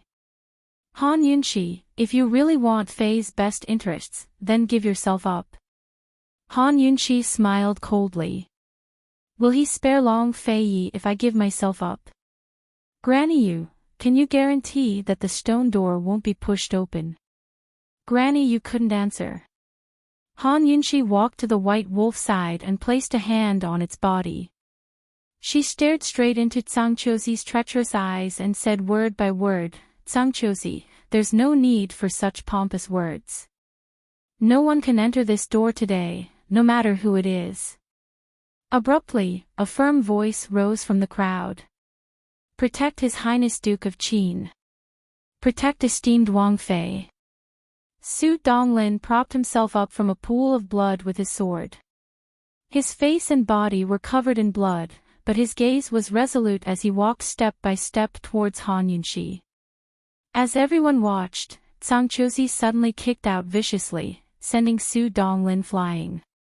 Blood sprayed from his mouth as he spat out a mouthful of blood. Zhang Qiuzi. Han Yunxi raged. The white wolf suddenly flew over and caught Su Donglin before he hit the ground. Seeing the white wolf fly out, Zhang Qiuzi and the rest immediately attacked Han Yunxi. After all, the best way to subdue the white wolf was to take Han Yunxi as a hostage. But a dozen or so Celestial Mountain disciples surrounded Zhang Qiuzi and the rest. Before they could hold on any longer, the white wolf returned with Su Donglin in its mouth. In a flash, Zhang Qiuzi and the rest scattered in all directions, their swords at the ready. The white wolf placed the unconscious Su Donglin on the ground before crawling at Han Yunxi's feet. This, Han Yunxi hesitated before stroking the white wolf's head. Then she boldly sat behind it. This was the safest position. Once Han Yunxi was seated, the white wolf slowly rose to its feet. It stood right in front of the door, narrowing its scarlet eyes as it glared at them. The dozen or so celestial mountain disciples lined up behind the white wolf and Han Yunxi to guard the door. Zhang Qiuzi could clearly sense the energy within the room weakening. Although he didn't know what it was, he was certain that Long Fei Yi was absorbing its energy. There wasn't much time left. No matter what he did, he couldn't let Long Fei Yi succeed. "You Min, if the four of us work together, we'll definitely be able to trap this poison beast," Zhang Qiuzi said loudly. Granny Yu didn't answer, but went to stand by Zhang Qiuzi's side. She didn't want to hurt Long Fei Yi, but she had to be responsible to Tianshan Kenzo. Capturing the poison beast and Han Yunxi was her responsibility. If the sect leader was here today, he wouldn't let Han Yunxi off either. In the face of Tianshan's righteousness, Long Fei Ye's life was nothing. Since Han Yunxi wouldn't allow herself to be captured, Granny Yu had no choice but to fight. The four great elders' swords clanged as they emitted a murderous aura. When the white wolf sensed the murderous aura, the anger in its eyes burned even more. Before the four great elders could make a move, the white wolf had already pounced forward. Although its figure was large, it was extremely agile, as fast as an arrow leaving the bow. Zhang Qiuzi exchanged glances with his eldest disciple, Heilian, before charging at the poison beast. He shouted, "Celestial sword formation, get into formation." The other three great elders stood in three different directions in the air, their swords clanging. They attacked the white wolf from all directions at the same time, their momentum surging. The white wolf allowed them to attack as it focused on Zhang Qiuzi. It struck out with its paw, sending a powerful gust of wind that forced Zhang Qiuzi to dodge. The three swords stabbed at the white wolf, but none of them could pierce through. The white wolf's other paw swiped at the dodging Zhang Qiuzi while its tail swept second elder to the ground. Third elder and Granny Yu quickly backed away while third elder cried out in alarm, "Boss, the poison beast is invulnerable to weapons. What do we do?" Zhang Qiuzi crouched down, narrowly avoiding being scratched by the white wolf's claws. He backed away as well. Inescapable snare. Trap it. As soon as he spoke, the white wolf pounced in front of him with its bloody maw. Zhang Qiuzi jumped in fright. This poison beast was even more frightening than he imagined. Quick on his feet, he used his sword to block the white wolf's mouth and narrowly escaped death. Han Yunxi seized the chance to shoot out needles, but Zhang Qiuzi had no choice but to abandon his sword and leap into the air. The white wolf bit down viciously and broke Zhang Qiuzi's sword. Seeing this, Zhang Qiuzi grew alarmed and cried out, "Set up the inescapable snare formation, hurry." The inescapable snare formation was Tianshan Kenzo's most powerful formation. As long as it was set up, it was more than enough to trap the white wolf. Once again, the three elders took up positions on three sides of the formation. Zhang Qiuzi stood in front of the white wolf and shouted at his eldest disciple, "Ilian, sword." Ilian was currently fighting with the disciples guarding the gates when he turned back to throw his sword at them. Han Yunxi shot out multiple poison needles at him, forcing him to dodge. His sword fell to the ground before he could throw it. The white wolf pounced at Zhang Qiuzi, who had no sword in his hand. He turned to flee, but the white wolf didn't let him go. It bit into Zhang Qiuzi's robes and tore them to shreds. The three elders rushed over to save him, but none of them were a match for the white wolf. Not only did they have to avoid it, but they also had to guard against Han Yunxi's poison needles. Soon enough, they were all covered in wounds from the wolf's claws. The white wolf's only target seemed to be Zhang Qiuzi. It forced him into a corner, leaving him nowhere to run. It growled angrily as its blood-red fangs prepared to tear him to pieces at any moment. At this moment, second and third elders suddenly unleashed their sword-ons at Han Yunshi. The white wolf was the best at retreating, so it turned to attack second and third elder instead. Thrilled, Zhangqiuzi cried, "Attack Han Yunshi and restrain it." But they were wrong. The white wolf easily dodged their attacks with Han Yunshi in tow until they were right in front of them. It looked like Zhangqiuzi was about to suffer a calamity. Abruptly, Zhang Qiuying's warning rose from behind. "Han Yunshi, if you really care about Long Fei Yi, you'd better give yourself up immediately." Han Yunshi looked back and saw that He Ilian had killed another disciple guarding the gates. The gates of Abstinence Hall were about to be breached. The white wolf seemed to sense the danger behind it as well, because it suddenly gave up on Zhangqiuzi and turned to kill its way back. As soon as it returned, He Ilian and his men scattered in all directions. But as soon as the white wolf sat down by the door, an incomparably vigorous, earth-shattering wave of energy hit him in the face and knocked him and Han Yunshi aside. The white wolf and Han Yunshi flew backwards until they crashed through the gates of Abstinence Hall. Still, they couldn't stop themselves from smashing through everything in their way before slamming into a stone wall. The white wolf lay paralyzed on the ground while Han Yunshi lay sprawled on its back, spitting up a mouthful of blood. The inside of the room was a mess, while the outside was silent. He saw a tall figure slowly walking in. Chapter 735. A deep crack appeared on the impenetrable stone wall behind him as the white wolf crashed into it. However, no one paid any attention to this. All sorts of feelings welled up in Han Yunshi's heart as she looked at the tall figure walking in. That person was none other than the sword sex elder, Li Jianxin. He's finally here. Now that he's here, Long Fei Yi will be fine. But what about me? Han Yunshi suddenly smiled. She knew it was hard to escape this calamity. The killing intent from before was enough to prove old Kenzo's stance. Old Kenzo stood with his hands clasped behind his back, his silver hair neatly combed. His tall and proud figure was like a mountain as he stood there, suppressing all chaos and blocking Han Yunshi's path of survival. Poison sect spawn, you dare to bring disaster to my celestial mountain? Old Kenzo's booming voice echoed throughout the room. Outside, everyone was gathered in a circle, afraid to speak. Even Duan Muyao felt fear. She'd followed her master for so long, but she'd never seen him so angry before. He'll definitely kill Han Yunshi. Duan Muyao's heart leaped with joy. She knew she was about to win. Han Yunshi lay sprawled on the white wolf's back, so weak that she could fall at any moment. Still, she grit her teeth and held on. Her words were sonorous. I really am a descendant of the poison sect, but I didn't bring disaster to your celestial mountain. It was your elders who went too far. She acknowledged her identity as a descendant of the poison sect, and the poison beast was hers, so she had to acknowledge it. But why should she admit to a groundless accusation?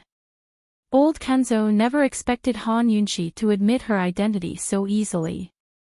He'd fallen ill yesterday and had just recovered. He remembered that today was the last day of Fei's closed-door cultivation and the most crucial day. Thus, he didn't even bother to rest before leaving Jiuxong Hall. But who knew that the moment he stepped out of the door, he'd hear a servant report what had happened in the Abstinence Hall. Han Yunshi was a remnant of the poison sect and had summoned her poison beast to fight with the two pavilions and halls. He still could not believe it and immediately rushed over. Indeed, the Abstinence Hall was littered with casualties. Han Yunshi was riding on the back of the poisonous beast, facing off against everyone. He had always trusted Fei's eyes. Before Long Fei Yi brought Han Yunshi to Celestial Mountain, he already had some understanding of her and admired her in his heart.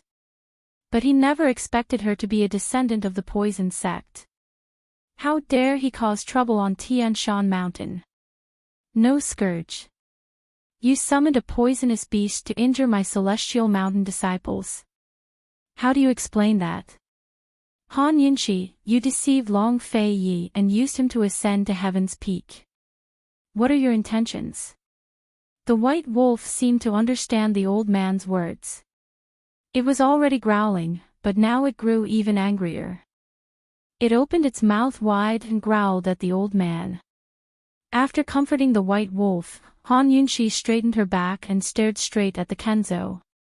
Your celestial mountains for elders and disciples from the 2 pavilions and halls make up nearly 100 people. Do you have any sense of shame when you surround a weak woman like me? Is this the style of the head of the martial arts world, Tianshan Kenzo? How am I supposed to protect myself without summoning the poison beast? Where did I go wrong? The Kenzo gave a start as Tsang Chozi suddenly rushed in. His clothes were in tatters, and he cut a sorry figure. His angry expression turned savage. He knew that he wouldn't be able to touch Long Fei Yi today. In that case, he'd have to cripple Long Fei Yi's strongest ally, Han Yunshi, before he came out. Han Yunshi, you still have the guts to quibble. Old man has long suspected that you're a remnant of the poison sect and came to Celestial Mountain to plot against us. That's why he brought people to the abstinence courtyard today. I never expected you to really summon the poison beast. Tsang Chozi pointed at Han Yunshi and cursed. Tell me, what are your intentions in seducing Fei? What do you want to use him for? Second and third elder followed in as well. Second elder reported, Sect head elder, we've already discussed this matter with the head elder, so we're here today to help the head elder uncover the remnants of the poison sect. May sect leader judge clearly. May sect leader judge clearly. No matter what, the remnants of the poison sect can't be left alive. Third elder declared. Granny Yu had long entered the room, but she stood behind the crowd without a word. I never expected a dignified Celestial Mountain elder to be so despicable and deceitful. Han Yunshi shook her head. Tsang Chozi's true target is Long Fei Yi. Granny Yu, you know best what happened today.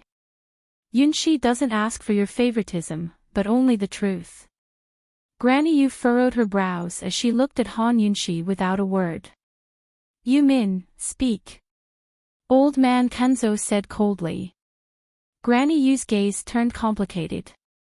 She told the old man about how Tsang Chozi and Duanmu Yao had forced their way into the abstinence courtyard and slandered Han Yunshi for poisoning.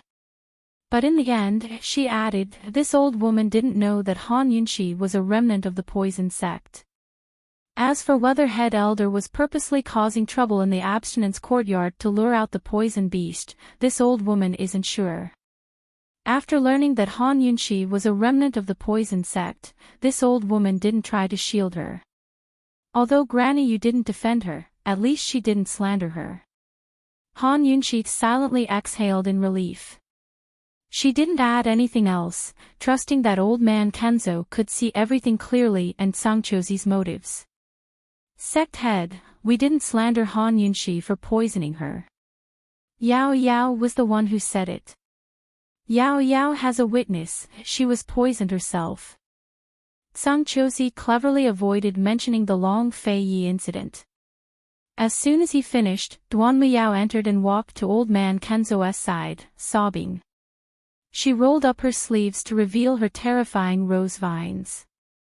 Master, look, my face is already ruined, but she still won't let it go. Duanmu Yao tugged at old man Kenzo's hand and suddenly fell to her knees, sobbing miserably. Master, Yao Yao's begging you. Don't meddle in my affairs with senior brother anymore. Yao Yao's scared after being tormented by her. Old man Kenzo watched his beloved disciple cry like this, feeling both angry and irritated. But he was still the head of a sect. As long as his illness didn't act up, he could keep his cool. What did that mean? It meant, he was cold-blooded enough. He could tell Zhangqiuzi's true intentions and that he couldn't harm Fei, so he wanted to get rid of Han Yunxi first. At the same time, he could tell that Yao Yao's poison had nothing to do with Han Yunxi. Han Yunxi wouldn't be stupid enough to provoke Zhangqiuzi and Yao Yao, much less use something as obvious as poison. She had been slandered. But she had to bear the crime of poisoning Yao Yao and die.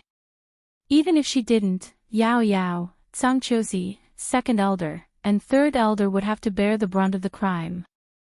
The news had already spread throughout Celestial Mountain, so it was impossible to summon them to Celestial Mountain for a private chat like before.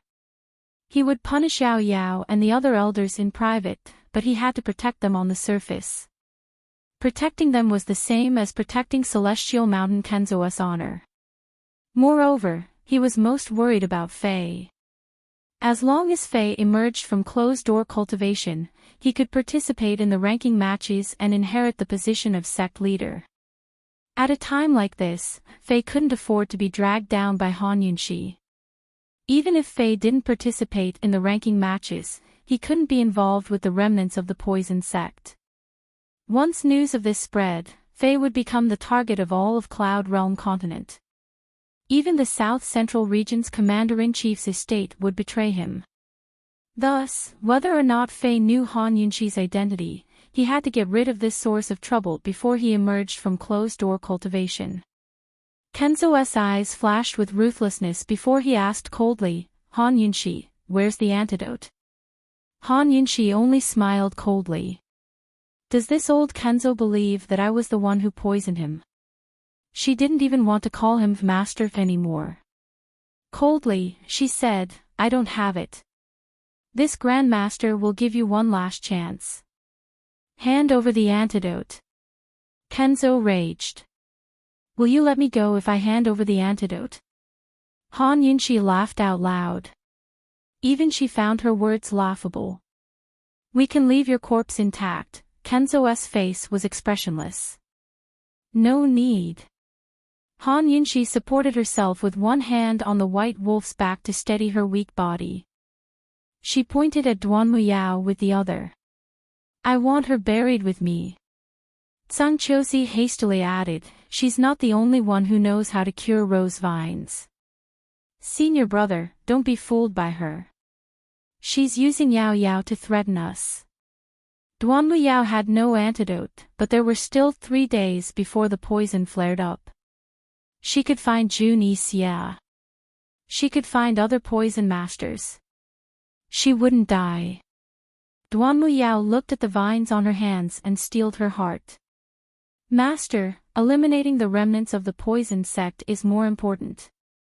Don't worry about Yao Yao. Yao Yao will definitely find the antidote. Since her face was ruined, she might as well ruin her body as well. At the very least, Zhangqiuzi would lose interest in her in the future. As long as Han Yunxi was dead, no one would try to steal Long Fei Yi from her. Master would definitely make Long Fei Yi take responsibility for her. Kenzo fell silent for a while before giving orders coldly. Someone come, write a letter to Medical City's Academy head Gu. Just say that this esteemed one has asked him to find an antidote for rose vines. Poisons were taboo in Medical City, but they still had their own poison doctors. He knew that Jun Xia must have one, but he had no choice but to ask Medical City for it. At Kenzo's words, Zhangqiuzi, second elder, and third elder immediately gathered around them. Granny Yu hesitated for a moment but eventually joined them. It was obvious that the sect head was bent on killing Han Yunxi. Han Yunxi looked at the 5 of them without fear. Instead, she threw her head back and laughed out loud. What are you laughing at? Zhangqiuzi asked. What am I laughing at? I'm laughing at a weak woman like me who doesn't know any martial arts. What qualifications do I have? How could I trap Kenzo's sect head and 4 elders in a small room like this? Ha ha ha, I, Han Yunxi, will die proud today. Han Yunxi said loudly. Yes, she was proud. She rode on the white wolf's back, looking down at Tianshan Kenzo's experts and all of Tianshan Kenzo with disdain. There was no fear, only contempt. Everyone felt a stab of pain from her mocking smile. Even Sangchozi didn't dare to look her in the eye. Clang! With a whistle, Kenzo's old man unsheathed his blazing ice sword. One side of the blade was filled with fire, while the other side was filled with ice. Fire and ice intertwined perfectly with each other, creating a brilliant radiance. It was aimed straight at Han Yunshi.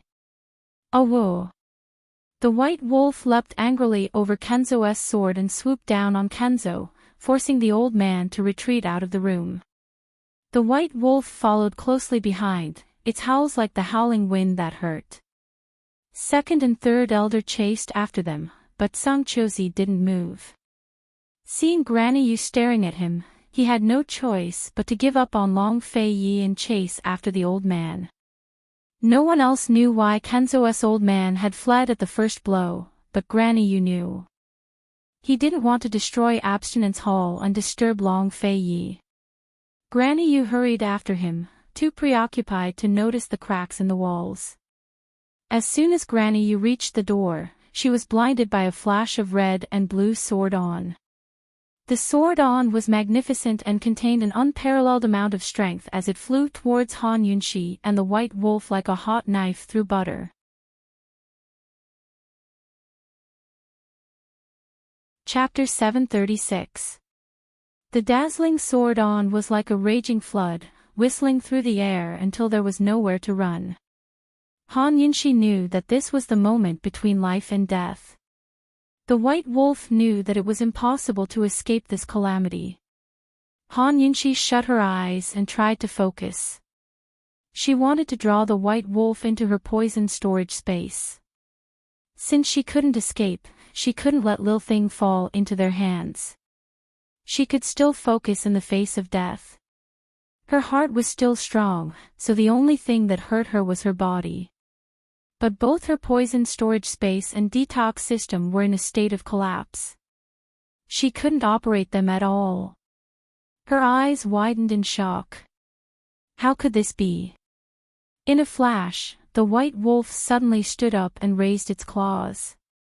No! Han Yunshi shouted, but it was too late. The sword-on struck the white wolf's chest, but Han Yunshi grabbed onto its fur and hovered behind its back. She was unharmed. The fact that the white wolf had been knocked aside proved that Kenzo's internal energy was strong enough that the white wolf was no match for him. She could clearly feel the white wolf's body shudder. It wouldn't die, but it would hurt. Li Kenshin, you guys, before Han Yunshi could finish, the sword sect master viciously swung his sword again, sending a sword on as swift as lightning. The white wolf howled and tried to flee with Han Yunshi in tow, but it was obvious that it couldn't escape. The sword chi slashed at its hind legs. Oh whoa! The white wolf howled in pain. If not for its undying body, it would have died long ago. Who could withstand old Kenzo's sword? Li Kenshin, don't hurt it, oh whoa! Another sword strike landed on the white wolf's abdomen. The white wolf was clearly in unbearable pain. It suddenly fell from the sky and crashed heavily onto the ground. Han Yunshi didn't have enough strength to hold on, so she was sent flying. Sangchozi immediately swung his sword at her, but the white wolf ignored the pain in his abdomen to leap up in time to block the blow and catch Han Yunshi. However, Kenshin Li's sword did not stop there. His face was as cold as ice as he swung his sword again and again.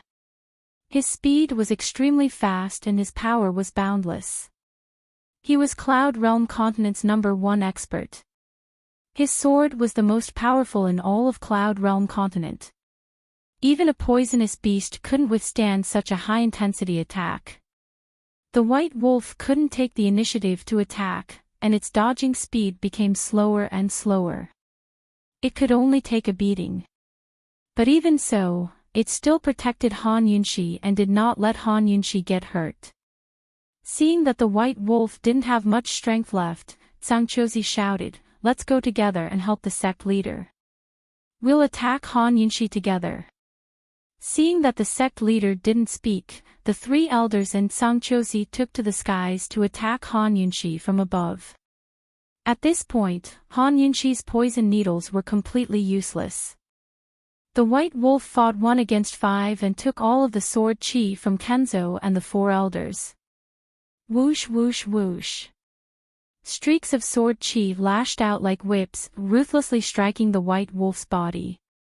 The White Wolf no longer roared, nor did it dodge. Instead, it stared fiercely at the sword sect elder and the others. It allowed them to hit it, but it refused to submit. Han Yunshi's heart broke.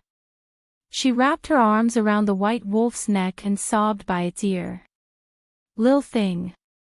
I know you're Lil Thing. Be good, won't you? Lil Thing is the most obedient. Be good, won't you? Run away first, won't you? I'll be fine. Lil Thing, I'm begging you. Run away first, won't you? We can't beat them, so hurry up and run. Go find Baiyue. So speaking, Han Yunshi released her grip and jumped off the White Wolf's back. At this moment, Sangchozi's sword chi slammed into Han Yunshi's abdomen, sending Han Yunshi flying into the distance. Her body was as light as a leaf in the wind as fresh blood spurted from her wound like a beautiful flower blooming in the air. Oh whoa! The White Wolf howled like a madman, its cries echoing throughout Tianshan Kenzo and stunning everyone. Even Elder Kenzo was stunned and stopped attacking. Han Yunshi landed on the ground, barely breathing, but she held on. She waved weakly at Lil Thing, indicating for it to leave. But how could the White Wolf leave? It pounced at Sangchozi like a madman, but before it could reach him, Elder Kenzo's sword stabbed at Han Yunshi mercilessly. The White Wolf had no choice but to turn around to protect her. Elder Kenzo's sword was pressed against its chest, unable to pierce any further. But Elder Kenzo's ferocious attacks were futile. Using his sword as a medium, he unleashed a powerful burst of chi against the White Wolf's chest. The White Wolf stood in front of Han Yunshi and refused to budge. Don't. Lil Thing, go. Go. Lil Thing, listen to me, won't you? Han Yunshi shouted and tugged with all her might, but the White Wolf didn't budge. The crowd gaped at the sight. They'd never seen a poison beast before, but they'd all heard of the poison sect's poison beasts. They were vicious, cunning, and bloodthirsty, capable of poisoning the world. However, the poisonous beast in front of him was completely different from what was described in the legends. Its loyalty and stubbornness were enough to move anyone. But so what if they were moved? With Elder Kenzo personally taking action, who would dare to stop him? The disciples at the peak who'd sided with Han Yunshi had long fallen silent. Meanwhile, Su Donglin lay in a pool of blood on the side, his life or death unknown. The White Wolf stubbornly endured the endless sword chi until the gunpowder in its forehead finally dimmed. It slowly turned to look at Han Yunshi. Its cruel, cold eyes suddenly softened as a single tear trickled down its face. It was a mixture of self-blame and grief. Mama Yunshi, I'm sorry. Lil Thing has already done its best. Abruptly, its large body transformed into a tiny squirrel that fell to the ground. Its pure white fur was stained with its master's blood. It wouldn't die, but it would hurt. What kind of pain was that? All the pain that the huge body had to endure was suddenly added to the palm-sized body. What kind of pain was that? It curled up into a ball and trembled. Han Yunshi hastily scooped up Lil Thing, her hands stained with blood that stained its fur red. She quickly hid Lil Thing in her medical pouch, hoping to warm it up. But soon enough, Elder Kenzo's sword was right in front of her. Han Yunshi, descendant of the poison sect, you must die. Do you want to end your own life, or do you want this senior to do it? Choose one. Han Yunshi raised her head in fury and gripped Elder Kenzo's sword with both hands. I choose neither, she roared. Who has the right to decide one's background? Why should they take my life just because I'm a descendant of the poison sect? What outrageous things have I done? Which innocent person have I poisoned to death? Speak. Li Kenshin, speak. If you can't, then I won't accept this. Han Yunshi refused to accept this. Silence fell upon the crowd, including Elder Kenzo. Everyone was staring at Han Yunshi's hands. She gripped Elder Kenzo's sword tightly as blood flowed from her wounds. No one would have thought that this weak and powerless woman would be able to hold on until now. How stupid was she to grab Elder Kenzo's sword with her bare hands? But no one present, including Duan Muyao, could laugh. What else could this woman do besides block with her bare hands? Granny Yu couldn't help averting her eyes. She couldn't bear to watch. She was afraid that if she kept watching, she'd waver and lose control of herself to save her. This girl was so good, so good. Why did she have to be a descendant of the poison sect? Why did she have to expose herself at the peak of Celestial Mountain? Let go. Elder Kenzo finally spoke, his voice calm and emotionless. I won't. Not even if I die. Han Yunshi's stubbornness was heart-wrenching. I won't accept this. I won't accept this even if I die. Her body was weak, but her spine was straight and unyielding. Her purple dress was stained with blood, but her soul was pure and unsullied. Han Yunshi, you didn't do anything wrong. But you must die. Elder Kenzo said indifferently before exerting force. His sword pierced through Han Yunshi's hands. Suddenly, a beam of sword chi shot out from the side, piercing through multiple Celestial Mountain disciples before landing on the back of Elder Kenzo's hand. The sword sect master did not expect this and subconsciously let go. His hand was safe, but his sword was in Han Yunshi's hands as well.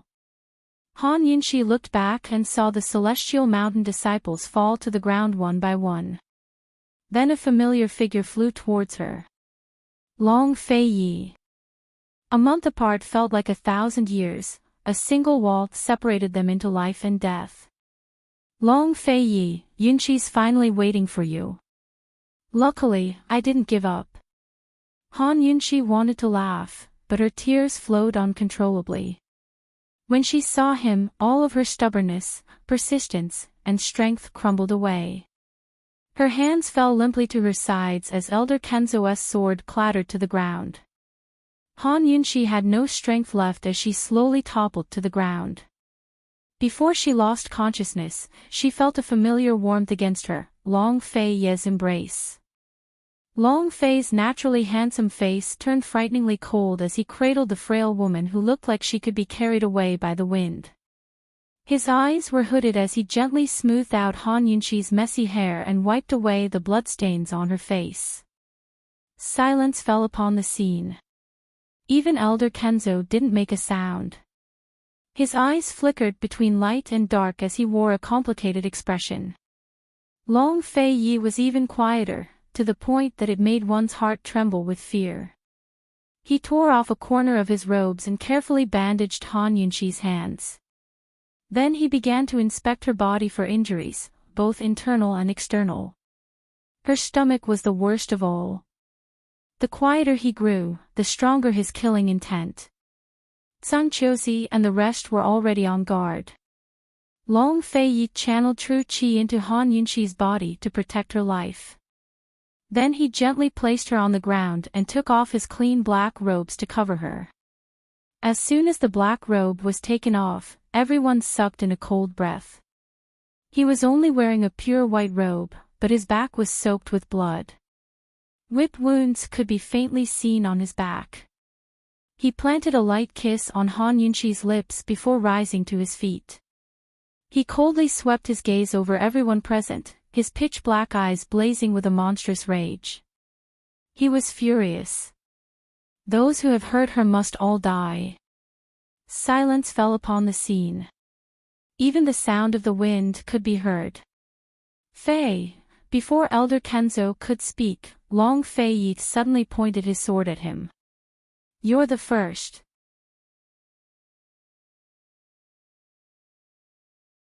Chapter 737. The head of the Kenzo sucked in a cold breath. He never expected Long Fei to say such things to him. Over the years, he treated Long Fei as well as his own child. Aside from Duan Muyao, he treated the boy unconditionally. But today, Fei had turned against him for the sake of a woman. Fei, do you know what you're saying? The head of the Kenzo seemed to have suffered a heavy blow as he backed up a few steps. Fei, you actually want to kill your master. Your lordship won't spare a single one of those who hurt her. The profound frost sword seemed to sense its master's rage as it clanged with Long Fei's words. It was itching to attack the head of the Kenzo at any moment. The head of the Kenzo grew angry. Fei, do you know who this woman is? Who is she? Of course Long Fei knew. He not only knew that Han Yunshi was a descendant of the poison sect, but also that Han Yunshi was the orphan of Western Qin's imperial clan. The descendants of the poison sect were feared and suppressed by various powers in Cloud Realm continent. Every single one of them would try to kill them, while the orphan of Western Qin's imperial clan had an irreconcilable grudge against him. But so what? What did any of this have to do with Han Yunshi? Han Yunshi had never participated in the poison sect's ambitions to poison the world. Han Yunshi had no idea about the enmity between Western Qin and East Qin. Even now, she didn't know about her other identity. What wrong had she done? She was the same as him, unable to choose her parents or birth. But neither of them had accepted their fates, had they? No matter who she was, he only knew that she was the unyielding bride who'd walked into the Duke of Qin's estate in the face of ridicule. She was the weak woman who'd single-handedly fought against the entire Tianning imperial clan. She was the doctor who'd taken over Medicine City with her bare hands and helped countless people in the world. She was the woman he'd cherished for 4 years, the one he couldn't bear to hurt. She was his wife, his one and only. How could she be injured like this? How could this be? She's a descendant of the poison sect. Long Fei said. The stone wall cracked. He had heard everything that Elder Kenzo and the 4 elders had said when they were attacking Han Yunshi. Even though he had yet to fully control the lustbite power, he still came out of seclusion in advance. Separated by a wall, the woman he loved was being bullied outside, but he couldn't save her. No one could understand how painful that feeling was. This was the first time in his life that he had lost his cool. He didn't want to calm down at all. You. Kenzo was furious, but he still tried his best to cover for Long Fei. Fei, it's not too late for you to find out now. Everyone has the right to punish the remnants of the poison sect. I, Tianshan Kenzo, will never shield them. After I kill her, I'll bring you to Medicine City to beg for forgiveness. The ignorant are not guilty. Academy head Gu will definitely show leniency. Kenzo was saying this on purpose. He was hinting at the severity of Long Fei's situation. He trusted that Fei was smart enough to pick up on his good intentions. He knew that Han Yunshi hadn't poisoned any of the Celestial Mountain disciples. He also knew that Han Yunshi hadn't done anything outrageous for the poison sect, but Han Yunshi had to die. Once Han Yunshi's identity as a poison sect descendant was exposed, it would definitely implicate Fei. Forget about the position of Tianshan Kenzo's sect head, even his influence in the secular imperial court would be greatly affected. Fei's own reputation would be ruined as well. As soon as word got out, Medical City would be the first to make trouble for him. Both the martial arts circles and the imperial court would band together to pressure him. When that happened, the various aristocratic families in South Ning's commander-in-chief's estate would seize the chance to make a fuss. Long Fei had worked so hard to set up a perfect trap in Cloud Realm Continent's imperial court, but it was very likely that Han Yunxi would ruin it all. His decades' worth of hard work would all go down the drain.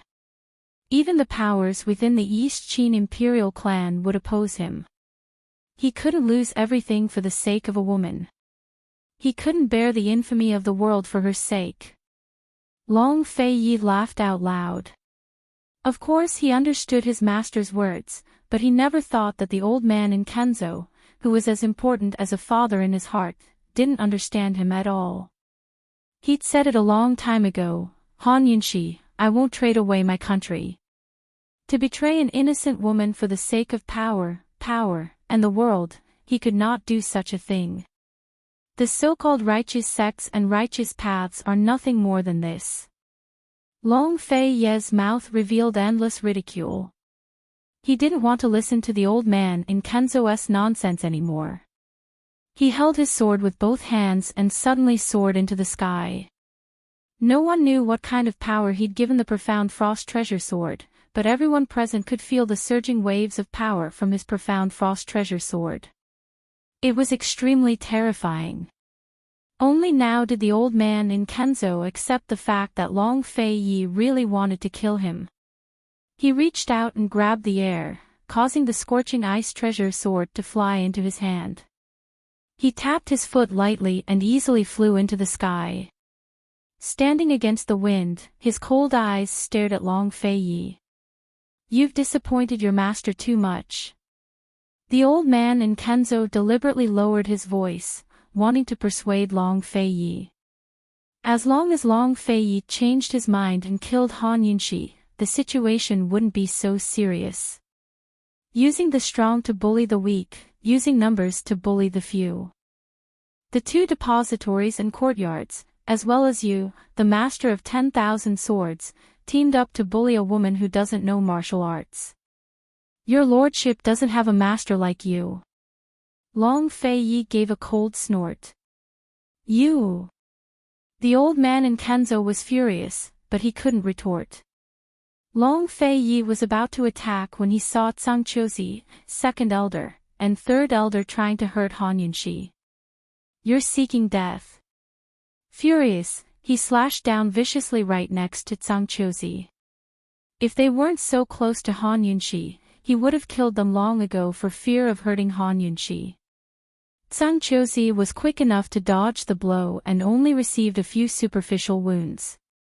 Second and third elder were both blasted away to crash to the side with internal injuries. They were all given a fright. None of them expected Long Fei's martial arts to improve so quickly. Just what level was his internal energy now?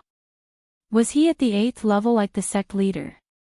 How could that be possible? Second elder and third elder grew afraid and didn't dare to advance. Zhang Qiuzi retreated to one side as well. It was fine if he didn't touch Han Yunxi, but let Long Fei and Li Kenshin fight to the death.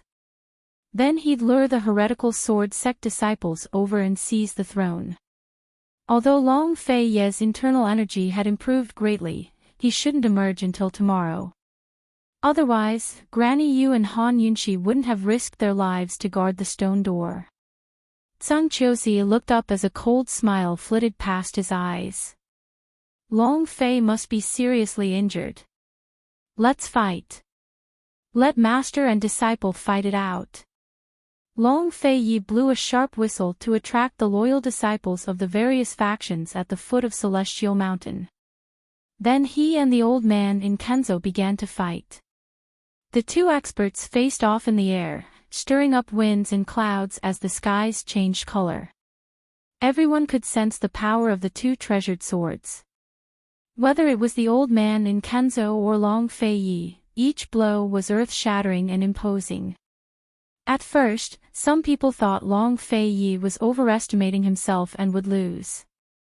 But after a few moves, Long Fei wasn't defeated. Instead, he was evenly matched with Kenzhou. Sword-ons flashed in the air as the two figures flickered in and out of view like dragons and tigers. The young disciples were so engrossed in the fight that they forgot it was a battle for revenge. All they could see was Long Fei Yi. This man was as dazzling as the sun, moon, and stars.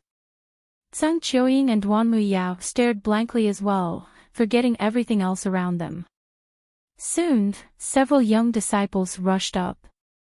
According to the sect's rules, disciples of the branch factions weren't allowed to go up Celestial Mountain. But Long Fei Ye's whistle alerted them to the situation at the top of the mountain. No matter what, they had to rush up. When they arrived and saw Long Fei Yi and the sect leader fighting, they were all frightened. They didn't know what was going on. "Quick, protect the princess consort." Someone quickly stepped forward. It was a guard at the top of the mountain. One person stepped forward bravely, and the others behind him all followed suit. They had all seen everything with their own eyes. They were indignant, but they were still afraid of the sect leader's authority and couldn't help. Now that Long Fei Yi was here, they threw caution to the wind. There would always be someone who could see what was right and what was wrong. A few disciples hastily escorted Han Yunxi to the abstinence hall. Long Fei had been distracted by the fight and glanced over, giving the sword sect master the chance to hack down with his sword. Long Fei blocked the blow with his own. After exchanging a few blows, master and disciple finally stopped and faced each other. "Do you want to let Zhang Qiuzi off so easily?" Kenzo asked in a low voice. "He's the second one," Long Fei Yi said. Kenzo suppressed his anger and said, "You came out of closed-door cultivation early, so you're already injured. You can't beat this grandmaster. Unless your lordship dies, Han Yunxi can't die." Long Fei Yi was no fool. He knew that Zhang Qiuzi would benefit if they kept fighting. But he had to keep fighting. He had to kill Kenzo first. It wasn't that he was heartless or cruel, but that Han Yunxi had no way to live as long as Kenzo didn't die. "Do you really want her to live?" Kenzo asked word by word. "Do I have a second choice?"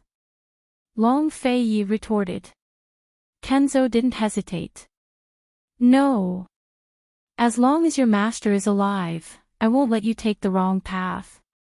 The sword sect master abruptly exerted strength, forcing Long Fei out of the way. He was indeed injured, but he could hold on. Once again, master and disciple were locked in a fierce battle. Everyone was watching their every move. Granny Yu furrowed her brows anxiously, but didn't know what to do. Long Fei Yi and Kenzo's battle lasted for 3 days and 3 nights without a clear winner. Tomorrow was Tianshan Kenzo's grand meeting and Kenzo ranking matches, but no one remembered. Everyone was focused on the master and disciple duo. No matter who won, Tianshan Kenzo was about to face a huge change. Zhang Qiuzi was already making preparations. Granny Yu hesitated for a long time before sneaking away when no one was looking. She didn't go far, but entered another secret room through a tunnel that led to Han Yunxi's abstinence hall. As soon as she appeared, the disciples grew alarmed and guarded Han Yunxi. Han Yunxi was lying on the bed. Over the past 3 days, she had absorbed plenty of true qi and taken plenty of wondrous medicines. Although she hadn't woken up, her complexion had recovered considerably. Auntie Yu, the leader of the disciples was about to speak when Auntie Yu cut him off coldly. "Let me see Han Yunxi. Momo has something to say. Welcome to Momo's Weibo account, I am Momo. We'll be waiting for you."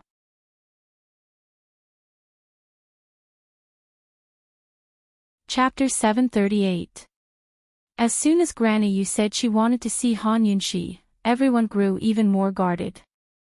Su Donglin, who had just woken up last night, immediately rolled off his bed and rushed over.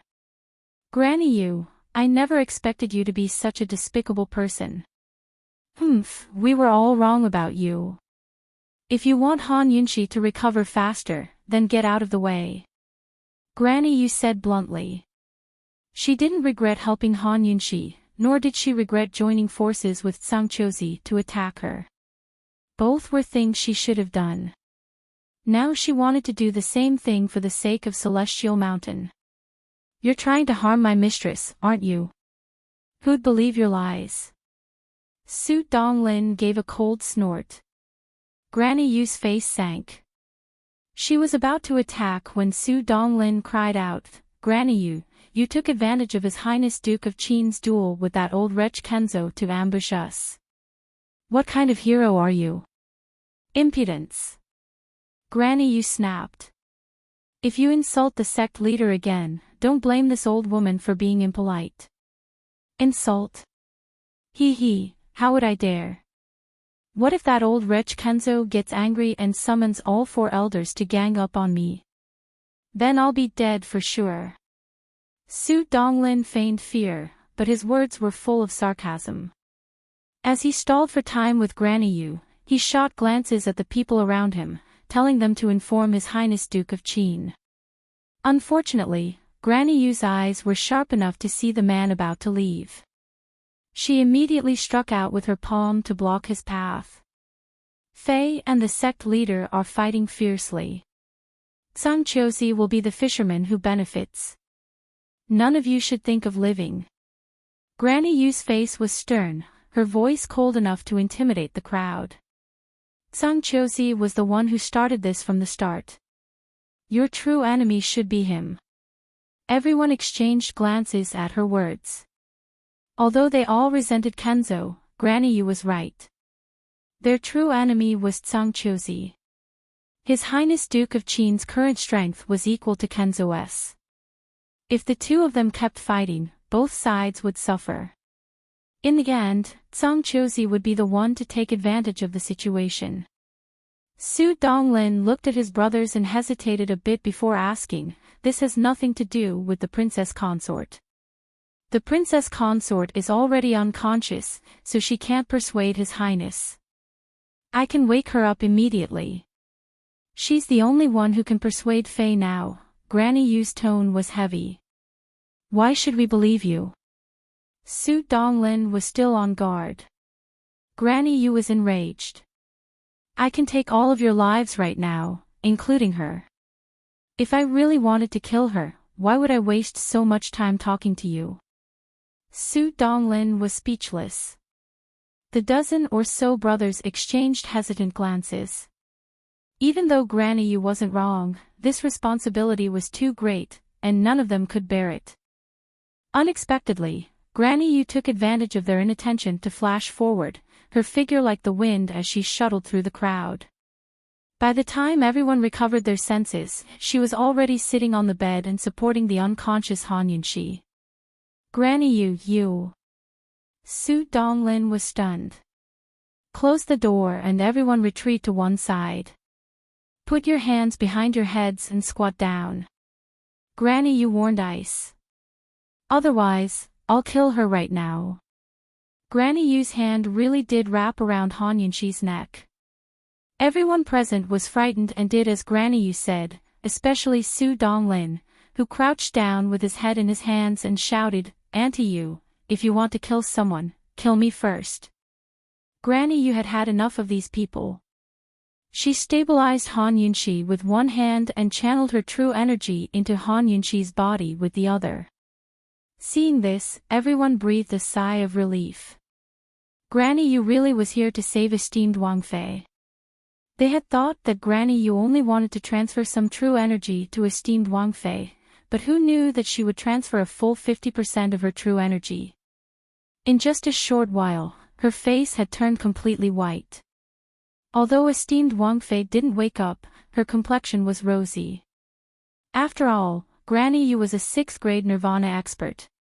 Receiving 50% of her true energy was enough to heal esteemed Wang Fei's internal injuries. However, losing 50% of her true energy was a huge blow to Granny Yu's vitality. Everyone was shocked.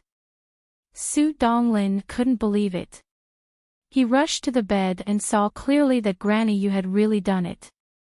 Granny you, with 50% of her true energy gone, Granny you seemed to have aged 10 years in an instant.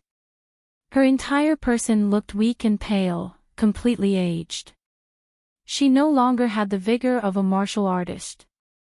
As she took Han Yunqi's pulse, she asked, "Do you believe me now? Even if you save esteemed Wang Fei, His Highness Duke of Qin will never forgive you." Su Donglin just couldn't swallow the anger in his heart. This old one doesn't expect him to forgive me. This old one just doesn't want Celestial Mountain's centuries-old foundation to be destroyed just like this. Granny Yu was perhaps the calmest person here. Even if it's destroyed, it'll be your own fault. Su Donglin said inwardly. After all, esteemed Wang Fei was in Granny Yu's hands, so he didn't dare to provoke her. Granny Yu laid Han Yunqi down on the bed and personally watched over her. Han Yunqi's internal injuries were severe, but Long Fei Yi had already used his true energy to protect her life vein. Now that she had used 50% of her true energy, it was enough to completely heal Han Yunqi's internal injuries. Han Yunqi's injuries were different from Duan Miao's. They weren't fatal, and as long as she was willing to use her true energy, she could recover in a short time. Judging from her pulse, although her body was still very weak, it was no longer a problem. After being unconscious for 3 days and 3 nights, it was about time for her to wake up. Unexpectedly, Granny Yu waited for a long time, but Han Yunqi didn't wake up. Granny Yu was shocked. How can this be? Her pulse is normal. Su Donglin was scared. What did you do to esteemed Wang Fei? Before he could finish, Granny Yu pushed him away. She pulled Han Yunqi's hands to her own and continued to channel true energy into Han Yunqi's body. Su Donglin saw with his own eyes that Granny Yu didn't do anything other than channel true energy. But why wasn't esteemed Wang Fei waking up? There was no reason for her to not wake up. Granny Yu quickly used up another 20% of her true energy, but Han Yunqi still didn't move. Everyone gathered around. Apprehension, unease, fear, shock, suspicion, all sorts of emotions filled their hearts. Everyone ignored Granny Yu's condition, and Granny Yu ignored herself. Suddenly, she pulled her hands back and spat out a mouthful of blood. Fortunately, she had grabbed the edge of the bed in time, or she would have fallen down. She only had 10% of her true energy left. If this went on, she would lose her life. But Han Yunqi still didn't wake up. Granny Yu couldn't believe it. She tried to ignore the darkness in front of her and pulled Han Yunqi's hands again. Su Donglin slapped her hands away. Enough, you'll die. This old woman can die, but she has to wake up. Granny Yu didn't even have the strength to speak. If she doesn't wake up, Celestial Mountain will be finished. Granny Yu's stern voice finally revealed traces of sorrow and grief. Although she didn't want to admit it, she regretted not stopping the sect master and provoking Fei into such a state. Master and disciple had fought for 3 days and 3 nights. She hadn't slept or eaten for 3 days and 3 nights, too. She had no idea how she was going to end things now. Even if Han Yunqi managed to coax Long Fei Yi to stop, what would happen next? What was she supposed to do next? Han Yunqi's status, Long Fei Ye's temper, and the sect master's stubbornness were things that couldn't be changed. Celestial Mountain and the poison sect could never coexist. Thinking up to here, Granny Yu's heart filled with sorrow and she spat out another mouthful of blood. Su Donglin suddenly cried out, "Esteemed Wang Fei's moving. Esteemed Wang Fei's eyes are moving." Granny Yu quickly looked over and saw Han Yunqi's eyelashes fluttering despite her closed eyes. Her eyeballs were moving as if she would open them at any moment. Everyone stared nervously, their breaths careful. Han Yunqi hadn't really been unconscious for the past 3 days, but had been in the poison storage space the entire time. She had already successfully broken through to rank 2. It was because of Lil Thing's recovery that she was able to break through the final shackles and ascend to the second order. Now, as long as she detects any poison that threatens her, she can directly store it into her poison storage space for her own use. Not only did she have the space, but she also had a detox system that could automatically detect poisons. Like this, no poison would be able to hurt her. It was only at rank 2 that she fully understood Lil Thing's poison beast. The white wolf wasn't Lil Thing's true form, but the Gushu. In other words, Lil Thing would only revert to its original form when it was injured or weak. The Gushu was undying, but it could be injured. The white wolf was the Gushu's transformation, undying and invulnerable. Lil Thing could actually revert to its true form at any time and escape the poison sect sinkhole, but it had been guarding the poison sect all this time, waiting for its master to return. Only when she entered the sinkhole did Lil Thing revert to its true form and sneak out of her medical pouch. If Lil Thing hadn't reverted to its true form, it would have been impossible for her to obtain the poison beast's blood. Once the blood was taken, Lil Thing's vitality would be greatly damaged and it would remain in its squirrel form. Because Lil Thing had recognized her as its master and entered her poison storage space to cultivate, she was also cultivating with Lil Thing. Once she reached rank 2, Lil Thing would be able to understand her completely. Once she reached rank 3, she would be able to communicate with Lil Thing through their hearts and minds. Bit by bit, Han Yunshi's consciousness returned. Information about the poison storage space and the poison beast gradually receded as her memories returned. She remembered her own situation and Long Fei Ye's towering rage. Long Fei Ye. Suddenly, she cried out in surprise and sat up abruptly. She was finally awake. The tearing pain from the wound in her abdomen woke her up even more. She didn't see Long Fei Yi, only Su Donglin and the others surrounding her tightly. Granny Yu's lips were pursed and her face was pale as she smiled at her. "You girl, you're finally awake." Granny Yu almost cried tears of joy, her deep eyes wet. "You?" Han Yunshi was confused. "Where's Long Fei Yi?" As soon as she spoke, there was a sudden rumble as the door to the room was smashed open by a powerful force. Elder Kenzo's voice came from outside. "Han Yunshi, hurry and hand over the antidote." "Antidote? How many days have I been unconscious?" Han Yunshi hastily asked.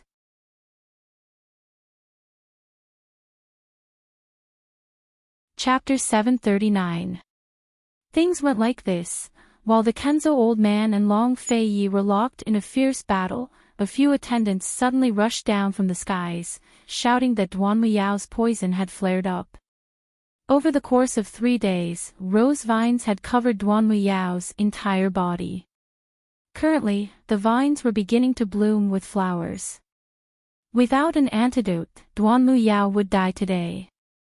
The sword sect master took the full brunt of Long Fei's sword chi before turning to head for Abstinence Hall. His sword chi burst open the door to the room. Long Fei Yi wouldn't allow him to disturb Han Yunshi any longer. He immediately chased after him, but Long Fei Yi kept the Kenzo old man busy. All he could do was keep fighting, but he was impatient. If Yao Yao died, there would be no trace of that woman left in this world. He wouldn't allow it. Because he was distracted, the Kenzo old man was defeated again and again. Soon, Long Fei Yi had the upper hand. Tsang Chozi watched from the sidelines, both shocked and delighted by Long Fei Yi's internal energy. Long Fei Yi was already injured and wouldn't last long. As long as Li Kenshin lost, no one on Celestial Mountain would be able to stop him. 3 days. Duanmu Yao's poison must have flared up. Granny Yu replied hastily. Han Yunshi could coax Long Fei Yi, but Duanmu Yao's death was enough to force the sect leader to yield. This was a perfect chance. Han Yunshi, this is a chance to reconcile. Hurry and persuade them to stop fighting. Granny Yu pressed down on Han Yunxi's hand in agitation. Han Yunxi wasn't in a rush, but shook off Granny Yu's hand. Reconcile? On what basis? She and Lil Thing were hurt so badly, but now they wanted to reconcile because of Duan Miao. On what basis? Don't you know that Song Chiosi has been waiting for this day? If they keep fighting, Celestial Mountain will be destroyed. Granny Yu raged. What does Celestial Mountain's destruction have to do with the remnants of my poison sect? Han Yunxi coldly asked. You. Granny Yu was so angry that her blood rushed to her head. She hurriedly turned her head away and couldn't help but spit out a mouthful of blood. Han Yunxi didn't know what had happened to Granny Yu, but Su Donglin calmly said, Esteemed Wang Fei, Granny Yu used her true qi to heal you. It was only now that Han Yunxi understood why her injuries were so severe, but she did not feel like her vitality had been damaged. So it was because Granny Yu had saved her. However, even if Granny Yu saved her, it could not quell the anger in her heart, nor could it forgive Tianshan Kenzo for his crimes. Coldly, she said, If you're saving me for the sake of reconciliation, there's no need for that. I'll return your true energy to you. Granny Yu shook her head repeatedly. Han Yunxi, the destruction of Sky Mountain has nothing to do with you, but the destruction of Sky Mountain means the destruction of Long Fei Yi. Han Yunxi was about to retort when Granny Yu added coldly, Han Yunxi, have you thought about the consequences once word of your poison sect identity gets out of the mountain? How much trouble will Long Fei Yi face then? Moreover, once both master and disciple are injured and Sang Chiosi takes control of Sky Mountain, will the two of you still be able to leave? Han Yunxi suddenly calmed down and looked at Granny Yu without a word. She had long thought of the consequences of exposing the poison sect secrets. She also understood that Sang Chiosi would reap the benefits as a fisherman. Han Yunxi, the sect leader, wants you dead not only for the sake of justice, but for Fei's sake. Granny Yu said earnestly. Abruptly, the roof of Abstinence Hall was lifted up by a gust of sword qi, sending old Kenzo crashing to the ground with Long Fei Yi in tow. Everyone in the room was shocked. However, the two figures only flashed past and quickly flew up into the sky again. Han Yunxi, Long Fei Yi can offend the world for your sake. Can't you swallow your anger for his sake? Han Yunxi, you're someone who knows when to advance and retreat. Do you really want to see Long Fei Yi betray his friends and family? Han Yunxi, do you really want to bear the infamy of being a calamity? Granny Yu asked angrily. Han Yunxi prepared to leave the bed without a word, but felt dizzy as soon as her feet touched the ground. This kind of dizziness was completely different from the dizziness caused by the detoxification space's advancement. This kind of dizziness was because her body was too weak. Even though Granny Yu's true energy had healed her internal injuries, she was still very weak after being unconscious for 3 days and 3 nights. She gripped Granny Yu's shoulders and stopped. Granny Yu did not speak, only frowning as she looked at her. Everyone else was silent as well, waiting for her. Everyone was like her, unable to swallow their anger. But the truth was the truth, and they had to face it. The big picture was the big picture, and they had to prioritize it. In one's life, there were always too many concerns and fetters. How many people could truly live their lives as they pleased, and repay their debts of gratitude and revenge as they pleased? Han Yunxi was such a free and easy woman. Would she be able to do as she pleased? She paused for a moment, then asked with a cold smile, Granny Yu, do you know what justice is? Looking at Han Yunxi's scrutinizing gaze and recalling the events of 3 days ago, Granny Yu did not know how to answer. All fights, all injuries, all killings are unjust. All fights over victory and defeat are unjust. But winning is justice. Only by winning can one have the capital to uphold true justice, to carry out true justice. All justice is trampled on injustice. Han Yunshi replied word by word, Granny Yu, I'm not going there to reconcile. That's because Li Kenshin has already lost. Also, Long Fei Yi will not offend anyone in the world. That's because one day, he will conquer Cloud Realm and everyone in the world. Even if everyone betrays him, I will still accompany him. Han Yunshi finished speaking, then resolutely let go and strode away. Her back was very thin, but it was straight and tough, as if it would never fall. Granny Yu watched in a daze until Han Yunshi's figure disappeared through the door. She had seen countless people in her life. Those who could come to Celestial Mountain to learn from their masters were all dragons and phoenixes among men. But she had never seen a woman like Han Yunshi. This kind of woman was so weak, yet so powerful that she inspired reverence. This kind of woman came from the secular world, yet she was far above it. This kind of woman was unattainable. As soon as Han Yunshi stepped out, she saw Long Fei Yi and Li Kenshin fighting in the air. On the side, several attendants from the Celestial Peak were shouting non-stop, reporting Duanmu Yao's situation to Li Kenshin. Duanmu Yao was currently in the Celestial Peak, living a life worse than death. Once the rose vines bloomed, all the vines would begin to bind the body. That kind of pain wasn't something an ordinary person could endure. Li Kenshin, I can give you the antidote. Han Yunshi shouted. Long Fei Yi immediately withdrew his hand and turned to fly over from Han Yunshi. Kenshin immediately sheathed his sword and chased after him. Long Fei Yi landed and hugged Han Yunshi, wanting nothing more than to hold her in his arms. But in the end, he held himself back. He examined her from head to toe. Where does it hurt? Where does it hurt? Tell me. Han Yunshi was actually very uncomfortable. Her entire body was in pain, but no matter how uncomfortable it was, it couldn't compare to the pain in her heart. I'm fine. She looked at Long Fei Yi and wanted to cry, but still managed to smile. I'm awake, so I won't die. It's fine. Long Fei Yi didn't believe her and took her hand to check her pulse. At this moment, Granny Yu walked out. Her internal injuries are all healed. Fei, the debt between you and your master can be settled later. We can't let certain people get away with it. Seeing Granny Yu's complexion and Han Yunshi's steady pulse, Long Fei Yi knew what was going on. But so what? Coldly, he asked Granny Yu, what did you promise your lordship back then?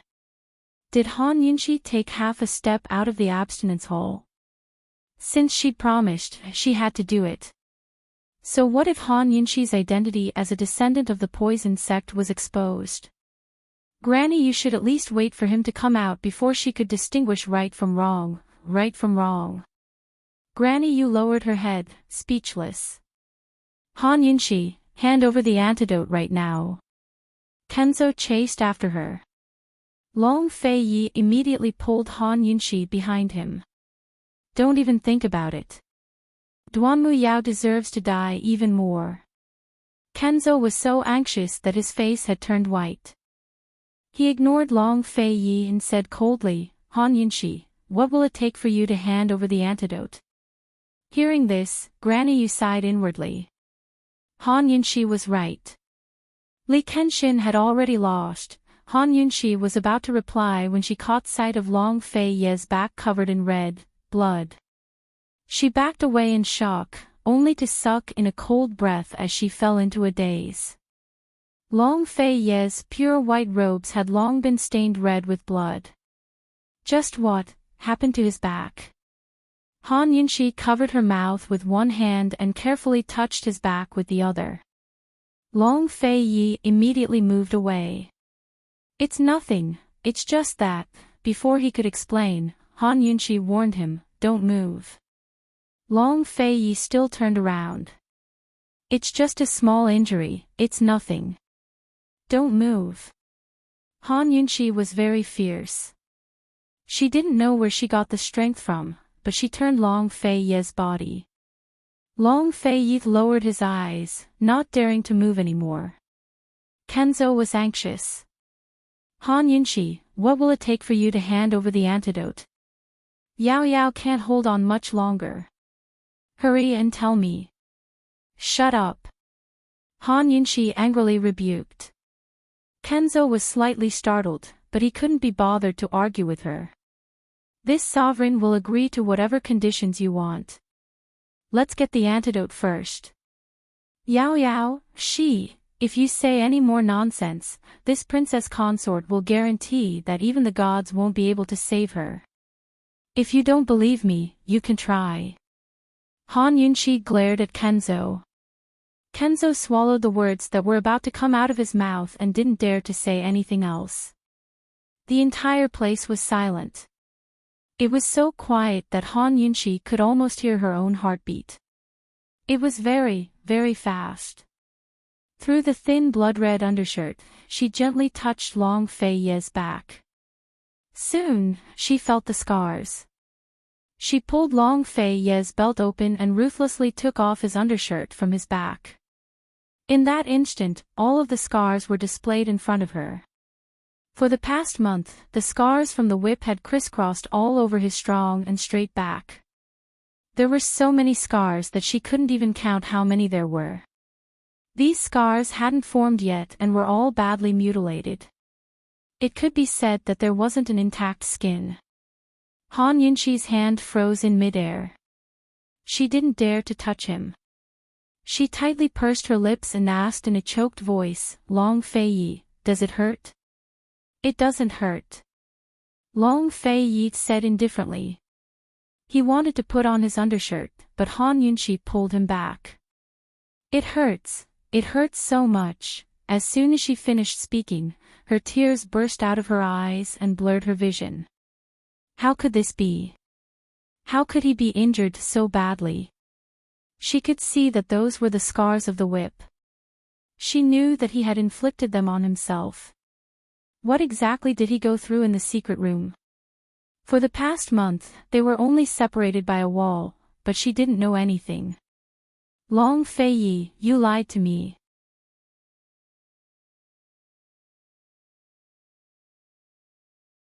Chapter 740.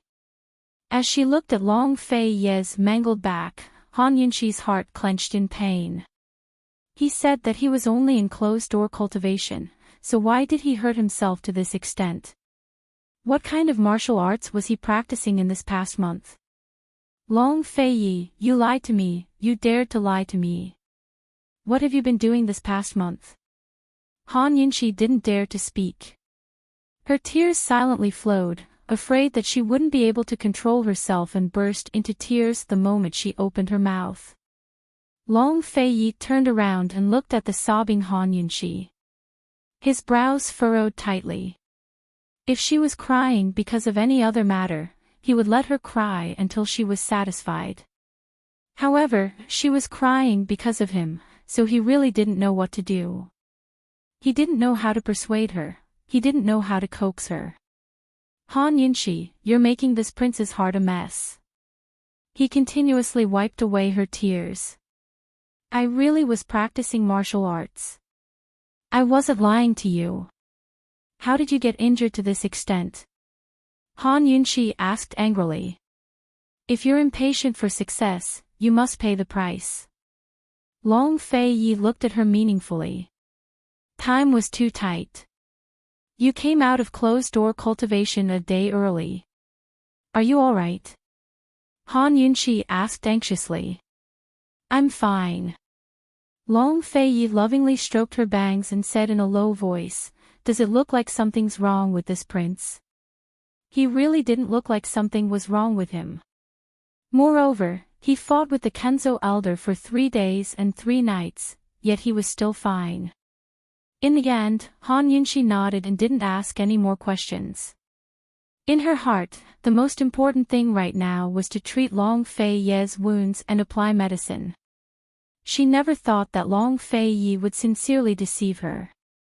It had already happened, so what was the point of asking so much? It was just a waste of time. Sit down. I'll help you apply medicine. She was still very fierce. Upon hearing this, the Kenzo elder became anxious. Yao Yao's life was hanging by a thread and she was about to die from the poison. Was Han Yunshi going to save her or not? Han Yunshi, what will it take for you to hand over the antidote? Tell me. This old man will promise you everything. Kenzo is going crazy. Han Yunshi pretended not to hear him. She knelt behind Long Fei Yi and took out a small pair of tweezers, cotton swabs, gauze, and medicine. The old man in Kenzo was furious and grabbed Han Yunshi's hand. Let her go. Long Fei Yi was about to make a move when Han Yunshi stopped him. Cold, she said, Li Kenshin, if you want the antidote, let Duan Muyao ask for it herself. After she finished speaking, she flung the Kenzo's hand away and carefully applied medicine on Long Fei Yi. She was not afraid that he would feel pain, but she was afraid that he would bleed too much. Every movement was very careful and slow. In her eyes, nothing was more important than Long Fei Yi's injury. At this time, Kenzo no longer cared about anything and hurriedly ordered someone to bring Duan Muyao over. In the empty hall, Duan Muyao's hair was disheveled, and her clothes were torn in several places. She was in so much pain that she rolled on the floor. She wanted to harm herself several times, but in the end, she could not bring herself to do it. Now, she had lost all her strength and was lying limp on the floor, waiting for news from the attendants. She had already sent the attendants to inform her master. She believed that her master would be able to save her. No matter what, her master would not watch her die without doing anything. The rose vines wrapped tightly around her body, squeezing her bones and organs. There was no place on her body that did not hurt. This was not the worst. The scariest thing was that the rose vines kept sprouting roses. She could clearly feel the flowers greedily drinking her blood, and they were getting faster and faster. The flowers were blooming, and her blood was gushing. It felt as if there were several holes in her body, and her blood would gush out at any moment, leaving not a single drop behind. She was afraid. She didn't want to die, much less die so tragically. When she saw the attendants enter, she was overjoyed. How was it? Did Master win? Did he get the antidote? No, Han Yunshi wants you to leave. Master sent us to fetch you, the attendants replied truthfully. Han Yunshi. Duan Muyao muttered. Duan Muyao muttered to herself. No matter how stupid she was, she could guess that things weren't that simple. She regretted not asking Jun Yixia for the antidote. Why? Why? If she had the antidote, everything would be different. By the time Duan Muyao arrived, Han Yunshi had already finished treating Long Fei Yi's injuries. She had helped him put on his clothes and was earnestly helping him tie his belt. Duan Muyao felt as if needles had pierced her eyes when she saw this scene from afar. It was extremely piercing. A maid helped her to the Kenzo's side. As soon as she stood up, Duan Muyao slumped to the ground. She didn't say a word, but quietly sobbed. The Kenzo's old man hurriedly knelt down and took Duan Muyao's hand. Several roses had bloomed on the back of her hand and arm, and the color was gradually turning bright red. Master! Duan Muyao choked out. Master, Yao Yao is in so much pain. Master, please save Yao Yao. Master! Yao Yao is scared, so scared. Master, Yao Yao isn't scared of dying. Yao Yao is just scared that if Yao Yao dies, there won't be anyone to accompany you, sob. The Kenzo's old man had been somewhat calm, but when he heard this, his heart shattered. He roared at Han Yunshi, where's the antidote? Are you going to give it to me or not? The antidote can be discussed. Han Yunshi first made her stance clear, then said coldly, but this poison can't be treated without knowing the cause. Who was the one who poisoned me? Tell me first. This is a matter of life and death. If you have anything to say, say Yao Yao first. The Kenzo's tone was practically commanding. Unfortunately, Han Yunxi didn't buy it. She wasn't a 3-year-old child who could be easily coaxed. The antidote was in her hands, and Duanmu Yao's life was in her hands. Right now, they were the ones begging her. Did this pair of master and disciple look like they were begging? If you're begging, you should act like you're begging. She didn't want to take advantage of the situation, but there were a few debts that needed to be settled. Let's discuss this before saving Yao Yao. Han Yunxi said coldly. Save Yao Yao first. The poison is about to act up. Han Yunxi, if anything happens to Yao Yao, don't even think about taking half a step out of Celestial Mountain. The Kenzo's old man was anxious and angry. If you keep arguing and something bad happens to her, this Wang Fei won't take responsibility. Han Yunxi was the one who gave her a warning. You! The Kenzo's eyes were filled with murderous intent. No one had ever dared to disobey him to this extent. Han Yunxi was definitely the first.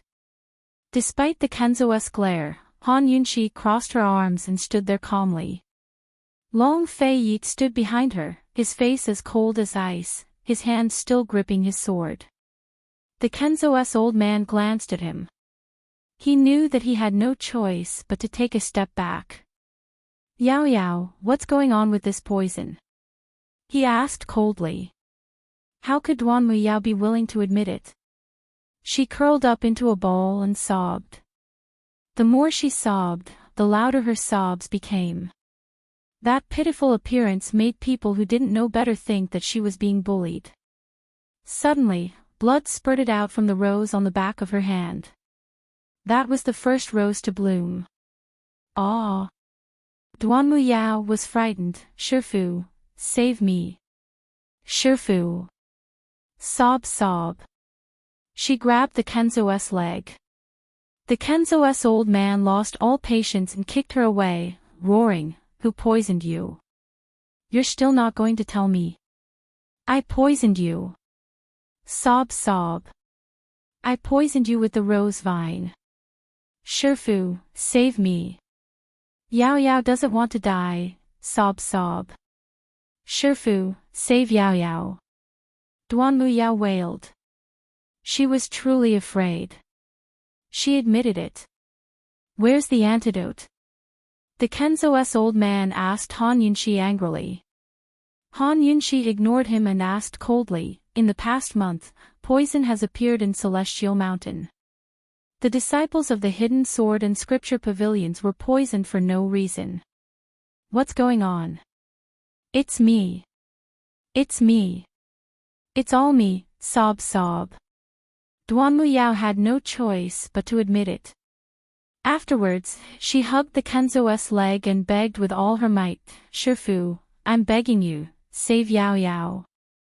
Her 2 crimes had been exposed, harming both others and herself. The Kenzo's master had lost all face.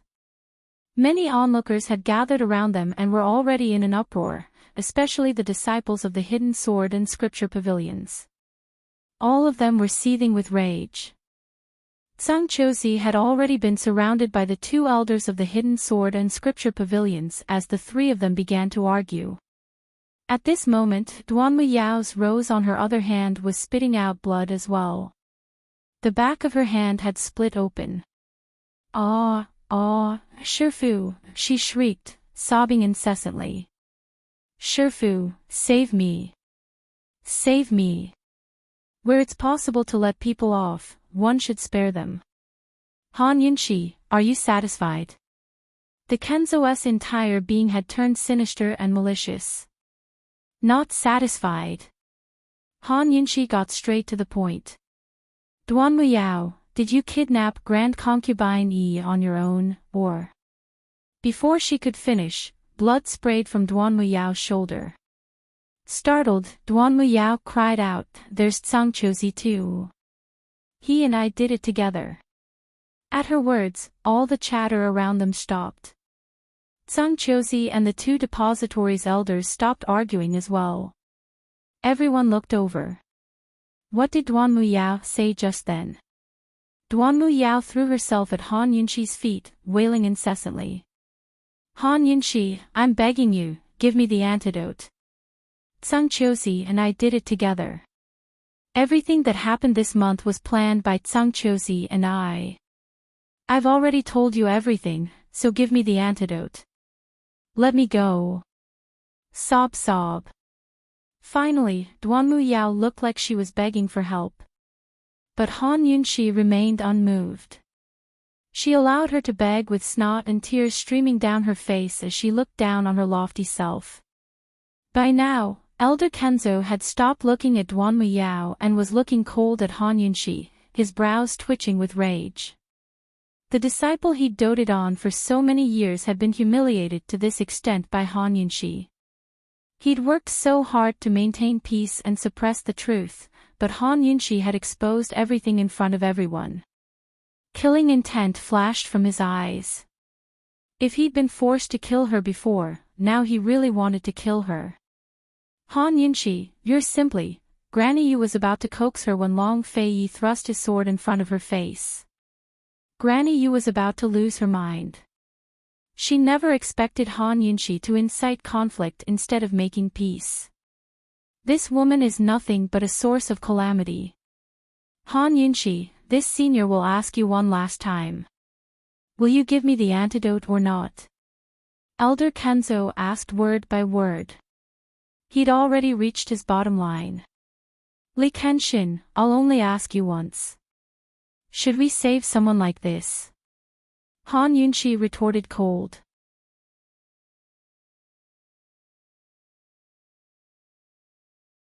Chapter 741. Han Yunxi was openly challenging the Kenzo elder's bottom line. If Duanmu Yao really died, then the Kenzo elder and Long Fei Yi would have to fight it out.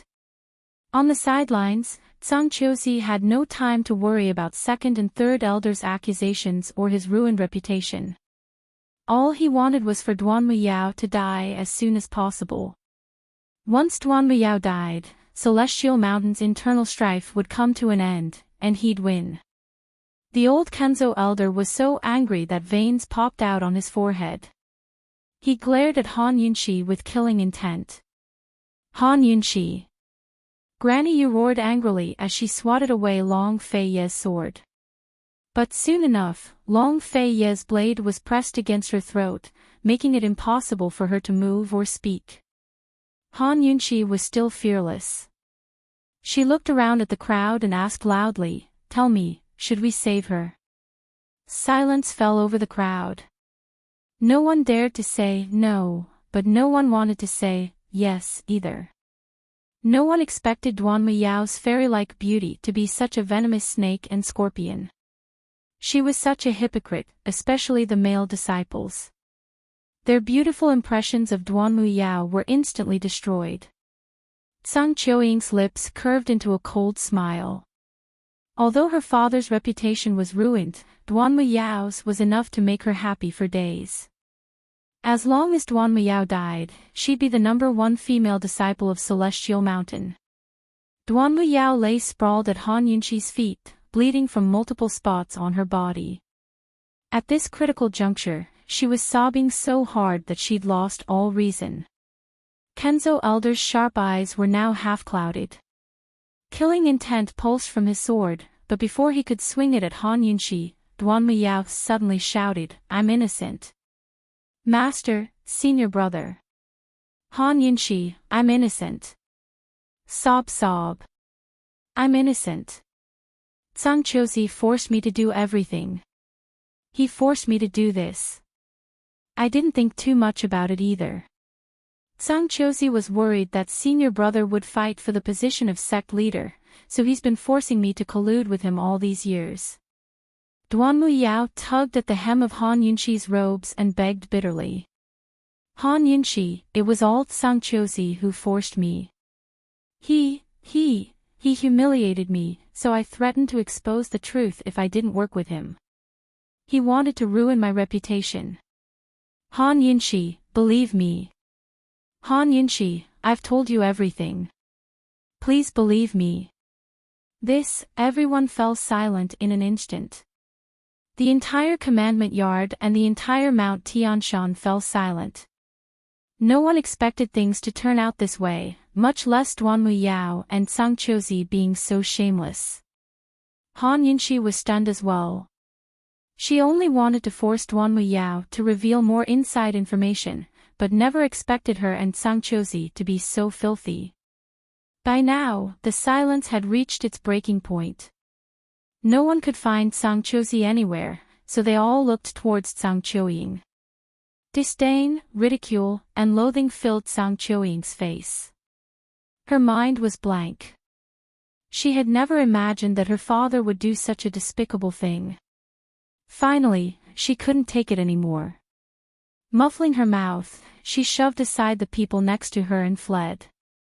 Sang Chouzi froze in place until he saw Sang Chouying run off in tears. Then he recovered his wits. Although he'd been using this to threaten Duanmu Yao, he'd never thought about spreading the news. Duanmu Yao, she's an absolute idiot. Does she think she can win Han Yunxi's sympathy with her words? What a joke. The killing intent emanating from Kenzo's sword suddenly vanished. His surroundings were quiet, but his entire being was as still as a statue. Not even the sound of breathing could be heard. Only his eyes grew murkier and murkier. Even his consciousness seemed to be slipping away.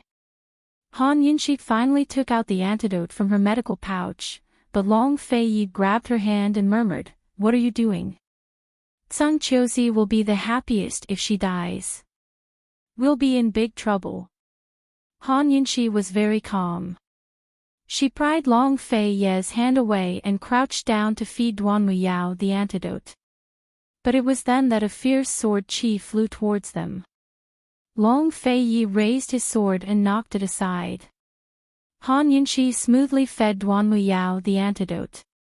Once Duanmu Yao was sure she'd taken the medicine, she relaxed and fainted.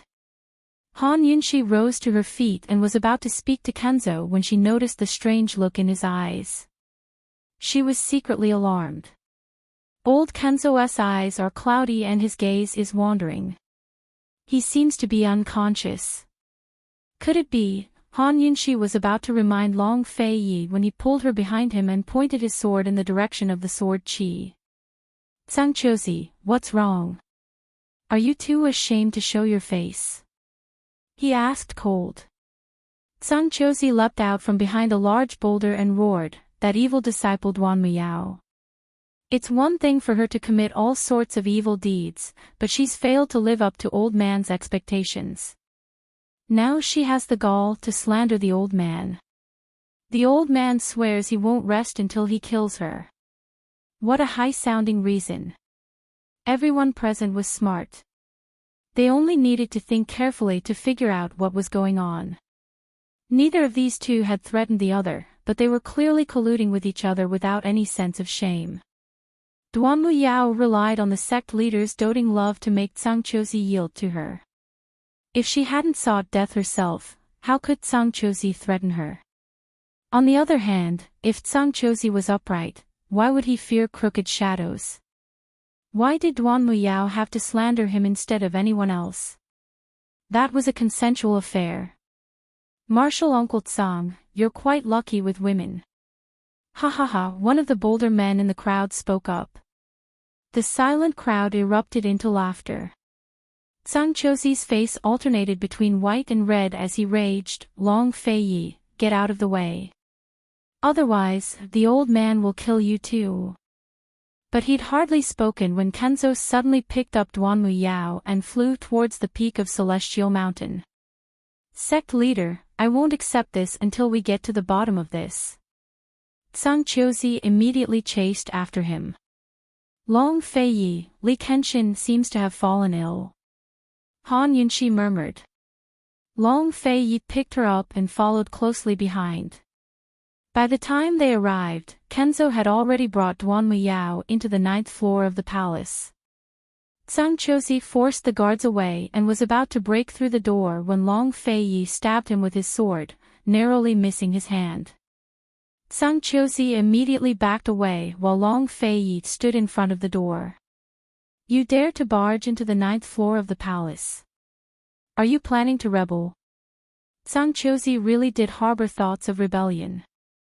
He'd already contacted the heretical sword sex people. But Li Kenshin and Long Feiyi hadn't fought each other like he'd expected. Instead, he'd failed to reap the benefits of the fisherman's quarrel. He had no choice but to weigh the pros and cons. Under these circumstances, he didn't have a 100% chance of winning if he lured the heretical sword sex people here. Winning was the best outcome. But if he lost, he'd not only be infamy, but be banished from Tianshan Kenzo forever. It'd be hard for him to gain a foothold in the Wulian world. But if he didn't rebel now, he'd have even fewer chances in the future. Now that Duan Muyao had exposed everything, it'd be hard for him to continue mingling around. While Zhang Qiuzi hesitated, Long Feiyi said, Zhang Qiuzi, you don't need to be in such a rush to rebel. Our debts haven't been settled yet. Zhang Qiuzi immediately backed away.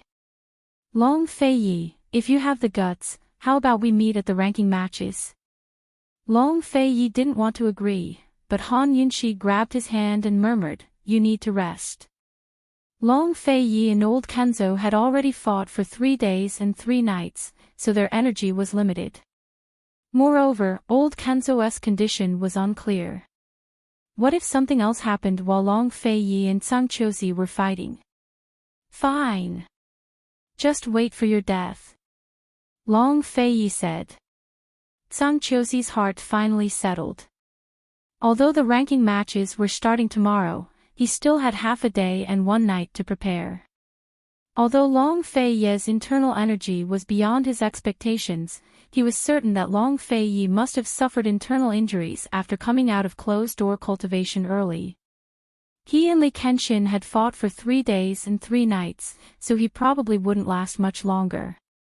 If he killed Long Feiyi at the ranking matches, it would be perfectly justifiable and he wouldn't have to take any responsibility. Moreover, he could show off his true strength to the Celestial Mountain disciples. Once Long Feiyi died, Li Kenshin would have no one left to save. Then he could slowly settle accounts with Duan Muyao and make her pay him back for his reputation. Don't run off the mountain then. Zhang Qiuzi gave a cold snort before turning to leave. As soon as he left, Granny Yu emerged from her hiding place. She only had 10% of her true qi left, so she'd forced herself to chase after Long Feiyi to the peak.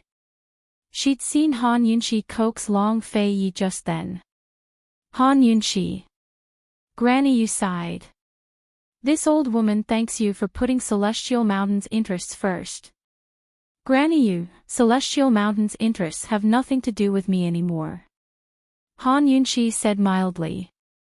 I only wanted to tell the truth and clear my name of wrongdoings. I wanted to make sure all the conspiracies and filth had nowhere to hide, so the Celestial Mountain disciples could see clearly what's right and wrong. Granny Yu, this is justice. Granny Yu never expected the young Han Yunxi to say such things. Actually, they all understood these principles, but which one of them had succeeded after all these years? Even the most impartial abstinence courtyard had refused to deal with Duan Muyao's collusion with the 100 Poisons sect out of fear of their sect leader. Granny Yu suddenly wished that this girl was a disciple of her own abstinence courtyard and Celestial Mountain. She'd long forgotten about the remnants of the Poison sect. Some people's souls could always be independent and dazzling enough to make others forget their origins. Han Yunxi was such a person. Han Yunxi, no matter what, you still saved Duan Muyao, Granny Yu said seriously. She hoped that Han Yunxi would show some mercy to Tianshan Kenzo and their sect leader. Unfortunately, Granny Yu was wrong. Han Yunxi was a woman who knew how to do righteous things, but she also knew how to repay favors and enmity as she pleased. She said, Granny Yu, sometimes living is torture. Compared to Zhang Qiuzi, Duan Muyao's reputation had been ruined even more. She was already Tianshan Kenzo's disgrace and the laughingstock of Tianshan Kenzo.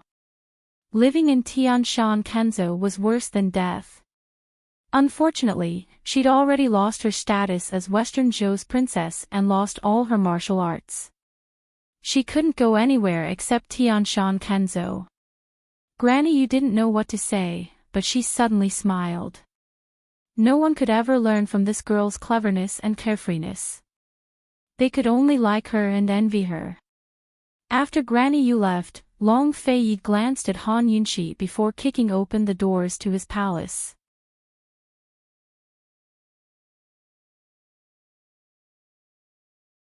Chapter 742. As soon as the doors to Jicheng Palace were kicked open, Han Yunxi felt a gust of cold air rush towards her. It was bone-chilling. Only the heavens knew how many years it had been since this palace had been open to sunlight. When she and Long Fei walked in, Han Yunxi purposely closed the doors and locked them from the inside. The large palace was empty and pitch black. Only the faint light of a lamp could be seen in front of them. Elder Kenzo and Duanmu Yao should be there. The further they went, the colder it became. She couldn't imagine how Elder Kenzo had managed to survive by locking himself in here when he had a relapse. A detestable person must have a pitiful side, and a pitiful person must also have a detestable side. Han Yunxi had never seen Elder Kenzo's condition when he had a relapse. She had never imagined that such a handsome and dignified old man would end up in such a sorry state. Even though she hated him from the bottom of her heart, Han Yunxi couldn't help but feel her heart clench. The tall and proud sword sect elder, the high and mighty sword sect elder, the supreme master of the martial arts world, the grand master of a generation, was actually curled up into a ball, in such a sorry state that he looked like a dog on its last legs. He was crouched in a corner with his hands hugging his knees. He was clearly in his 60s, but he looked like a lost child who didn't know what to do. His gaze was empty and unfocused. He was muttering to himself, but it was hard to hear what he was saying. Duanmu Yao was lying nearby, still unconscious. Han Yunxi was stunned. Long Fei didn't move, his face expressionless. After a long time, Han Yunxi finally muttered, Was he always like this? Han Yunxi recalled what Long Fei had told her. Elder Kenzo's silver hair had turned white overnight because his teacher's wife had passed away. Only the word love could torment someone like this. If the heavens had feelings, they would also age. For a long time, Long Fei did not answer her, as if he did not hear her. Is he always like this when he has an attack? Han Yunxi asked again.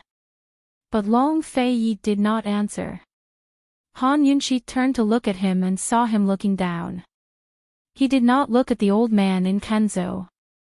Was it because she was too upset that she didn't want to see it? In the end, he was still his master. In the end, he was still a master who was as loyal as a father. In these years, only he could understand the heavy burden of the East Qin imperial family. It wasn't like this before. This time, it hurt the most, right? Long Fei finally spoke up. Suddenly, the Kenzo elder looked up. His eyes were bloodshot and his expression was crazed. He looked at Han Yunxi and Long Fei, then at Duanmu Yao. I couldn't save her. I couldn't save her. I deserve to die. It's all my fault. I couldn't save her. As he spoke, tears began to roll down his cheeks. Let's go. Long Fei turned away, refusing to look at anything. Han Yunxi was still in a daze. She knew that the sheath Kenshin was referring to wasn't Duanmu Yao, but Long Fei's master's wife. Let's go. Long Fei pulled Han Yunxi away. He didn't want to see it, but he didn't seem to want Han Yunxi to see it either. Did this count as protecting the old man in Kenzo's last shred of dignity? Han Yunxi knew that Long Fei still felt pity for his master despite his rage. Wasn't she the same?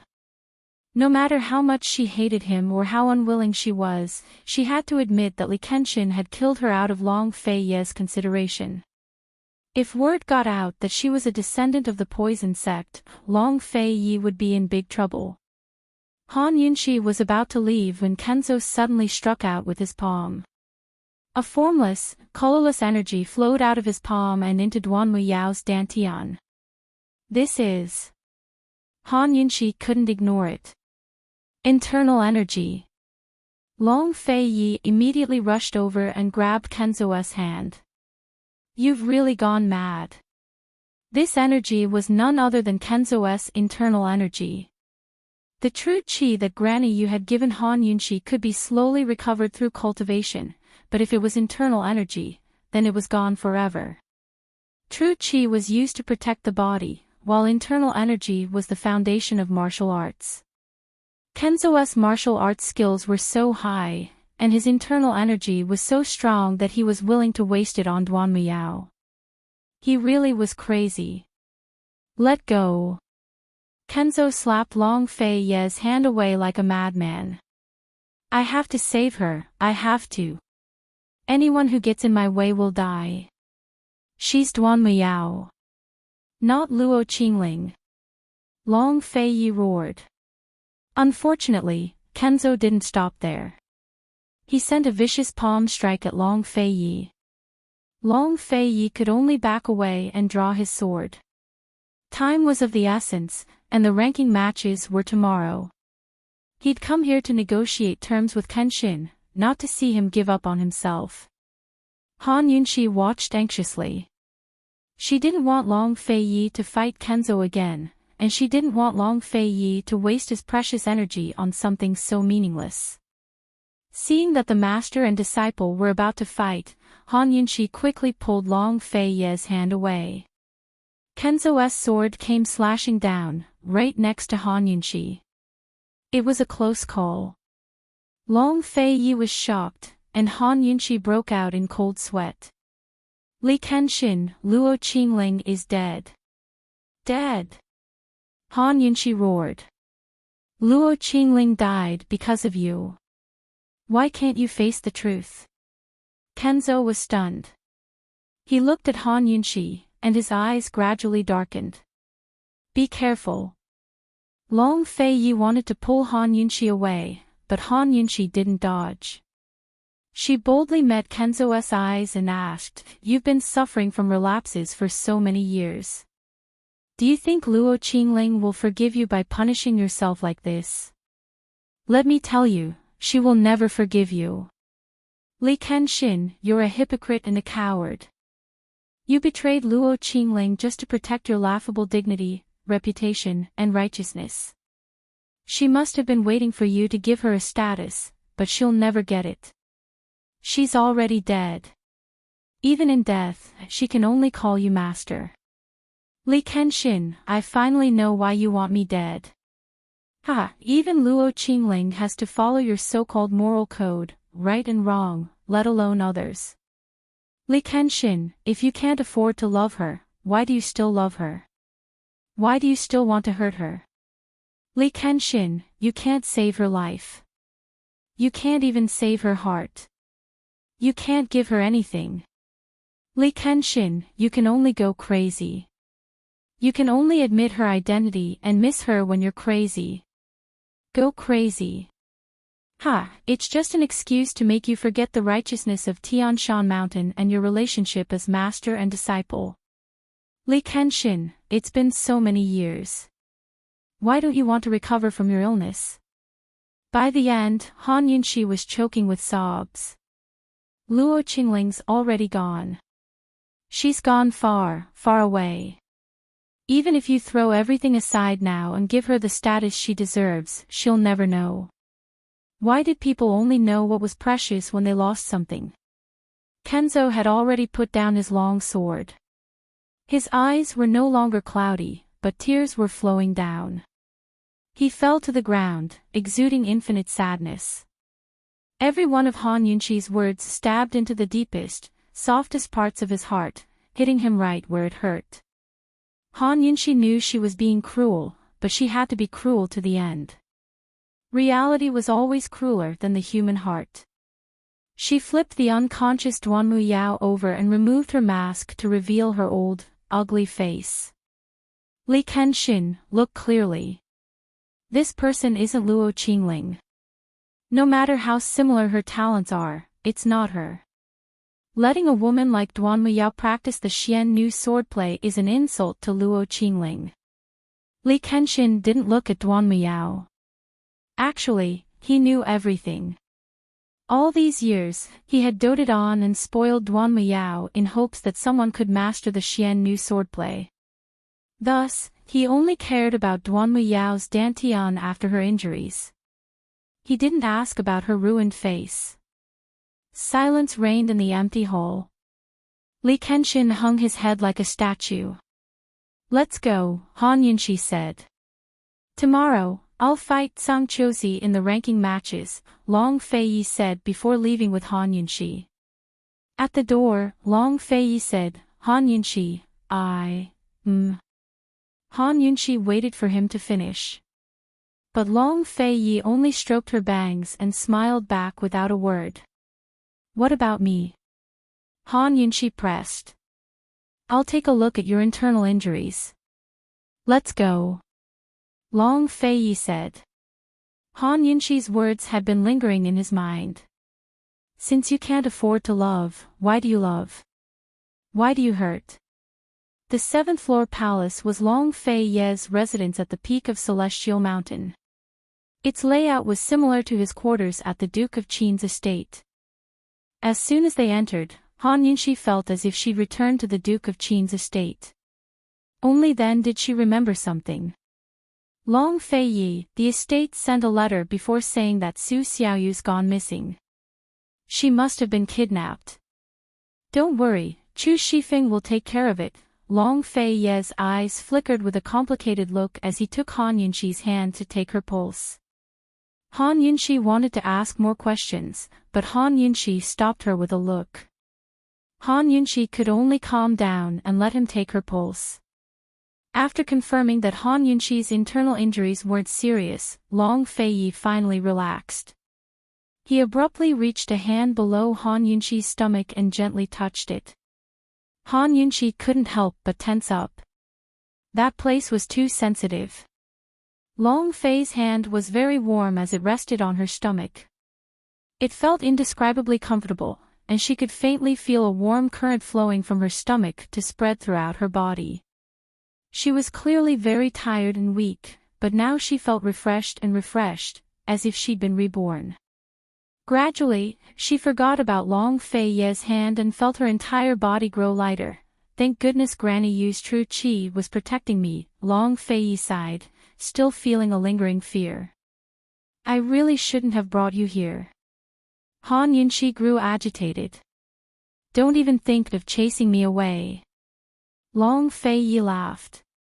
I bet all of Cloud Realm continent knows about your origins by now. Han Yunxi hadn't realized this at all. Celestial Mountain was difficult to ascend, but news of the poison sect spread like wildfire. Long Feiyi grew serious. We can only win tomorrow's ranking matches. We can't lose. Everyone in the world knew about Han Yunxi's origins, so they would know about the changes at Celestial Mountain as well. Only by taking control of Celestial Mountain and Cloud Realm Continent's martial arts circles could he contend against Medical City. Otherwise, he'd become a target for everyone as soon as he took Han Yunxi down the mountain. As they spoke, there was a knock on the door. Who was it?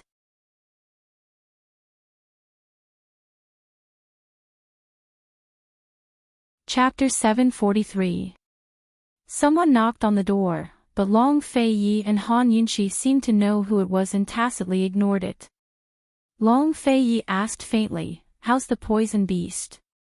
Even though he didn't see how the poison beast protected Han Yunxi, he heard the commotion and knew that if it wasn't for the poison beast, Han Yunxi would have died under the swords of that group of people. At the mention of Lil Thing, Han Yunxi's heart felt like it was being stabbed by a knife. Once her poison storage space was restored, she put Lil Thing into the poison pool to recuperate. She put almost all of the expensive poisons in the poison storage space into the pool to increase its toxicity, hoping to help Lil Thing a little more. Even though she didn't take the poison beast's blood this time, Lil Thing was beaten back to its original form right after it was restored, so it must have been severely injured. It's recuperating in the poison storage space, still unconscious. Han Yunqi said solemnly. Long Fei Yi was silent, not saying a word. You're not allowed to throw it around again. Han Yunqi said seriously. Ever since he lost the bet, Long Fei Yi hadn't thrown Lil Thing around again. He lowered his head, a little embarrassed. I haven't thrown it around in a long time. Then you're not allowed to bully it, look down on it, dislike it, be fierce to it. Han Yunqi glared at Long Fei Yi, very serious. Long Fei Yi avoided her eyes. Seeing his attitude, Han Yunqi was angry. What did this guy mean? Did he dare to dislike Lil Thing? Han Yunqi was about to explode in anger, but Long Fei Yi said, I will treat it well. Long Fei Yi said it awkwardly, but if he could say such words, it was enough to show that he really would treat Lil Thing well. That's more like it. Han Yunqi was finally satisfied. Han Yunqi hadn't realized how big of a benefit she had given the little thing. Long Fei Yi had said these words twice. The first time, he had said it to Han Yunqi in his heart, this prince will treat her well. The second time, he had said it to Lil Thing. It was a pity that the little thing was unconscious. Otherwise, it would definitely be jumping around in excitement. After all, it could understand human language now. The knocking on the door finally stopped as a low, hoarse voice spoke up. Fei, let's talk about tomorrow's ranking matches. The person who came was none other than Kenzo's old man, Kenshin. Long Fei Yi glanced at Han Yunqi and finally went to open the door. If Kenshin Li did not come, Han Yunqi's words would have been in vain. When he opened the door, he saw Kenshin still in a sorry state. He must have come here immediately after leaving the Ninefold Palace. He seemed to have aged 10 years in an instant, no longer looking like his former self. Fortunately, his eyes were still clear and sharp. This meant that he was sober, very sober. Han Yunqi stood behind Long Fei Yi and studied the old man. Although she had seen him with her own eyes, it was hard to imagine him in such a helpless state. Kenzo purposely avoided Han Yunqi's gaze, so Long Fei Yi invited him inside to talk. Han Yunqi had no idea how dangerous tomorrow's matches would be, but Kenshin Li was well aware. After 3 days and 3 nights of fierce fighting, they were finally able to sit down together. They were both smart people and didn't need to talk about reconciliation. Both of them understood the severity of the situation. Just how confident are you in tomorrow's matches? Kenzo Li got straight to the point.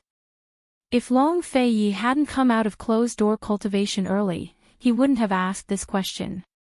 If Long Fei Yi had full control over the Lustbite energy, then dealing with Sangqiusi would be a piece of cake. But Long Fei Yi had come out of closed-door cultivation early and fought for 3 days and 3 nights. Kenzo Li had no idea what Long Fei Yi was up to. All he knew was that Long Fei Yi wasn't certain of victory. 1 night's rest should be enough, Long Fei Yi said mildly. Kenzo Li knitted his brows in disbelief. He was about to ask when Long Fei Yi shot him a look. It was obvious that Long Fei Yi didn't want Han Yunqi to know the truth. Only then did the Sword Sect Master remember that Long Fei had concealed the Lustbite energy from him. Let me take a look at your pulse, he said. Long Fei Yi reached out without hesitation. Kenzo Li's face turned green as soon as he felt his pulse. Even Han Yunqi could tell that something was amiss. What's going on? Han Yunqi asked anxiously. It's nothing serious, Long Fei Yi replied immediately. Han Yunqi was much more clear-headed than before. When she saw the wounds on Long Fei's back, she'd cried herself silly. Now that she thought about it carefully, How could she still believe Long Fei's nonsense of no major injuries? He was only trying to comfort her. Han Yunxi glared at him, her gaze enough to kill. Liar. I'll never believe you again. Long Fei's heart skipped a beat as he felt an indescribable sense of dread. He looked at Han Yunxi's furious expression and couldn't find an explanation. Han Yunxi didn't notice his strange behavior, but asked Kenzo Li, just what's going on? Is it serious? What will happen if we fight Zhangqiuzi again? Han Yunxi thought that they wouldn't fight unless they were 100% certain. After all, one was responsible for one's own life and death in the ranking matches. Once Zhangqiuzi's weakness was exposed, they'd have 9 chances of survival. Seeing Kenzo Li remain silent, Han Yunxi got straight to the point. Li Kenshin, you raised this wolf Zhangqiuzi yourself, so you'll deal with him yourself.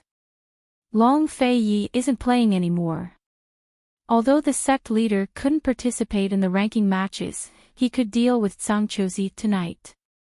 Was Duan Miao's exposure of Zhangqiuzi's crimes still insufficient to convict him of his crimes?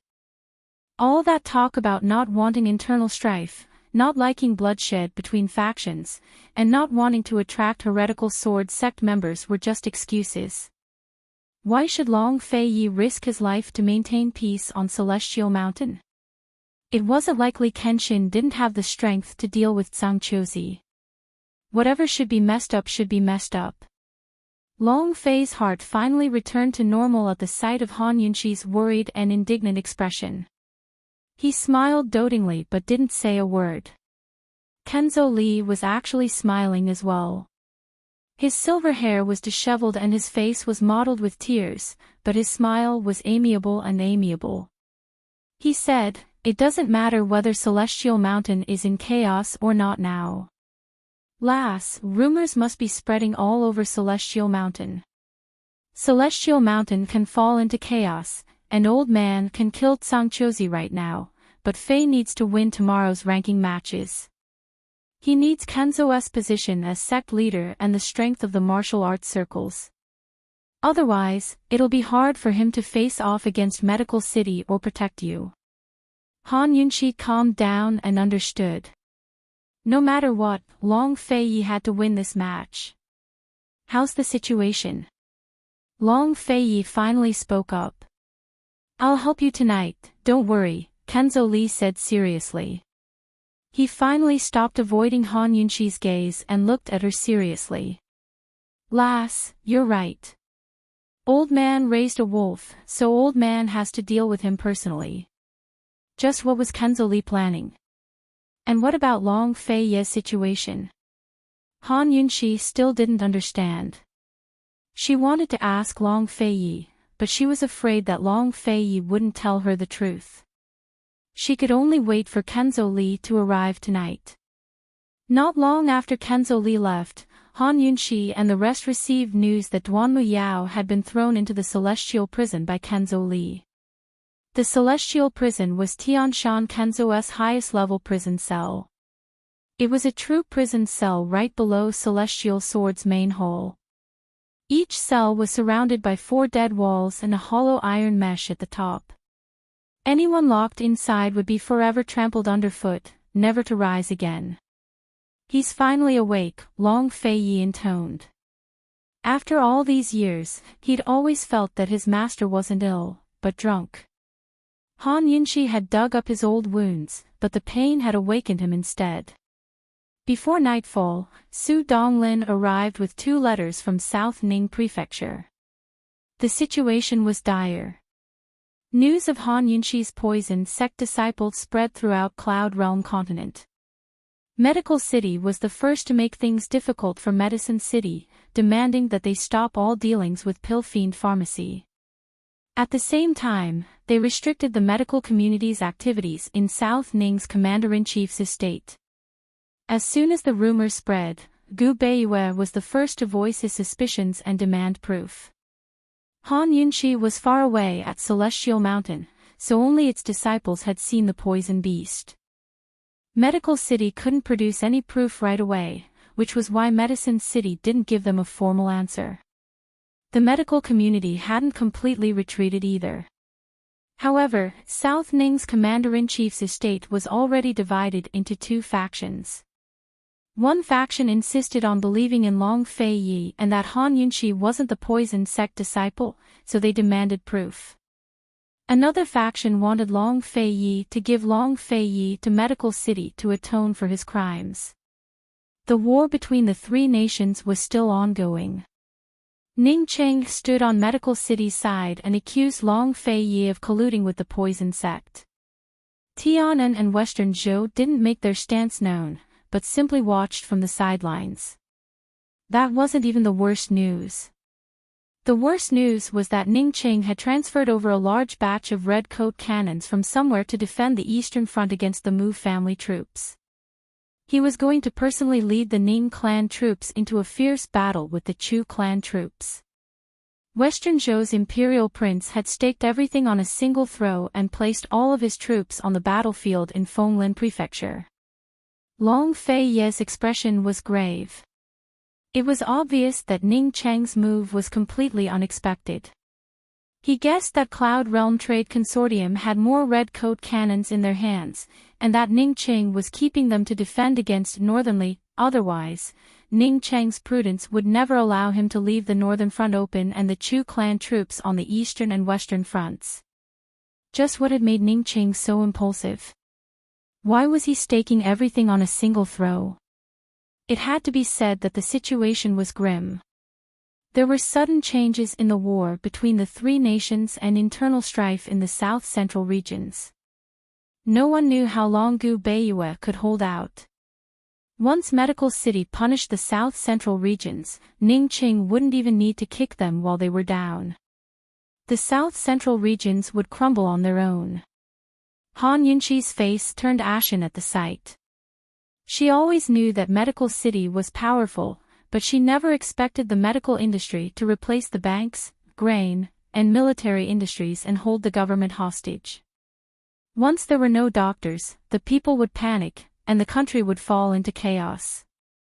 Even if she was a descendant of the poison sect and had done all sorts of evil deeds, the medical academy couldn't threaten Long Fei Yi with withdrawing their medical services. They were treating the lives of the common people as a joke. Treating and saving lives and researching medical skills were secondary to the medical academy. To those people, medical skills were a sharp weapon that could eliminate dissidents. Han Yunxi hadn't been curious about the poison sect's past or the grudges between them and the medical academy, but now she was curious. I really shouldn't have come to Celestial Mountain, Han Yunxi began to blame herself.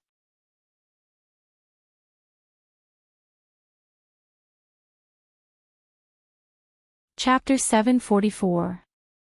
Han Yunxi blamed herself deeply. If she hadn't gone to Celestial Mountain, none of this would have happened.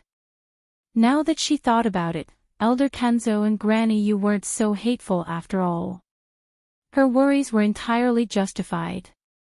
Long Fei Yi stared at Han Yunxi for a long time before saying, "Whether you like it or not, you can't throw it away. You have to accept it. It's just a matter of time." Han Yunxi knew as well. She couldn't carry the poison sect's secret forever, could she? How cowardly would that be? Her only hope now lay in the ranking matches. Has there been any movement in Northernly in the past month? Long Fei Yi asked.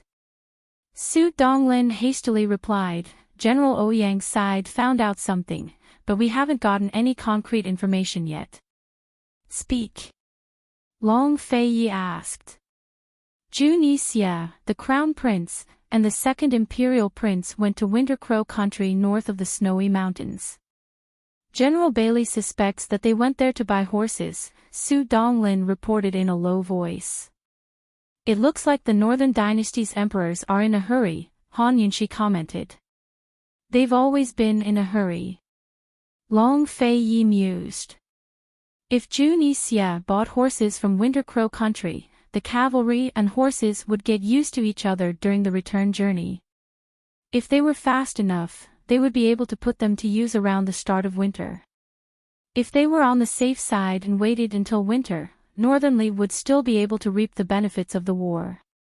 Once Northernly enters the fray, Han Yunxi said thoughtfully, then wouldn't they be able to keep Ningqing in check? Originally, Western Zhou and Tian'an were attacking Ningqing from both sides. Both sides were evenly matched in strength, so Long Feiyi could just sit back and reap the benefits. However, Ningqing had given up on the northern defense line and used a large number of red coat cannons against Tianning, while he personally went to the western front to fight Chu Tianyin. In this way, Ningqing's chances of winning were very high. This was because Tianning's Mu family troops weren't that strong. Although the Mu family troops were brave and skilled in battle, and General Mu and Mu Qingwu were true military talents, Long Tianma's support was limited in terms of weapons and provisions. In addition, the Mu family had risked everything to support Long Tianma during the civil war in Tianning. They'd used up a lot of their military strength, so even if they kept recruiting new soldiers, they'd never regain their former glory. No matter what, General Mu was no match for Ningqing's red coat cannons. Once General Mu was defeated, Ningqing would definitely deploy the red coat cannons to the western front to deal with the Chu clan army. This way, Ningqing would win on both fronts.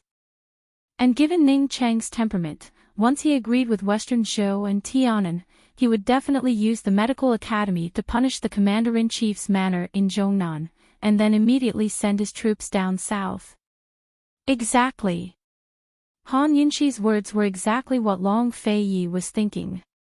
As long as Northernly can pin down Ningqing, it'll buy us at least 2 months to deal with Medical City's sanctions. Currently, Medical City couldn't produce any evidence to punish the commander-in-chief's manor in Zhongnan. Medicine City could hold out for a while, but so could Gu Beiyue and Bailey Yuanlong. Thus, Long Feiyi had to finish his business on Celestial Mountain as soon as possible and rush back to the Commander-in-Chief's manor to prepare for Medical City's full sanctions. Nothing could compare to Heaven's plans. What was lost at the swings, it was gained at the roundabouts. Long Feiyi immediately wrote a letter himself and had Su Donglin send it by Flying Hawk to Gu Beiyue. He told him to do his best to stabilize the situation and deal with Medical City until Northernly sent their troops. Although it was all bad news, it wasn't enough to force them into a corner. Han Yunxi silently exhaled in relief. That's right, Your Highness. Su Xiaoyu disappeared without a trace. We haven't found any clues yet, Su Donglin said anxiously. Han Yunxi had long told Long Feiyi about this. I know, Long Feiyi intoned. Tell Chu Shifeng to contact Chu Tiannin's side and search for her together. They kidnapped her, but didn't come to extort her. What's the secret behind this? Han Yunxi asked. Perhaps it's an old grudge. Or perhaps it's not the right time for extortion yet. Long Feiyi didn't seem to take the matter to heart. Just wait, he intoned. After Su Donglin left, the room grew quiet. It was currently afternoon, the quietest time of the day on Celestial Mountain. Han Yunxi leaned against the window and looked down at the quiet scene below. Her heart was filled with emotion. She knew that Celestial Mountain's calm had long been replaced by turbulent waves. Zhang Qiuzi had to be making his own preparations right now. The heretical sword sect was itching to make a move, but so were the scripture and sword depositories.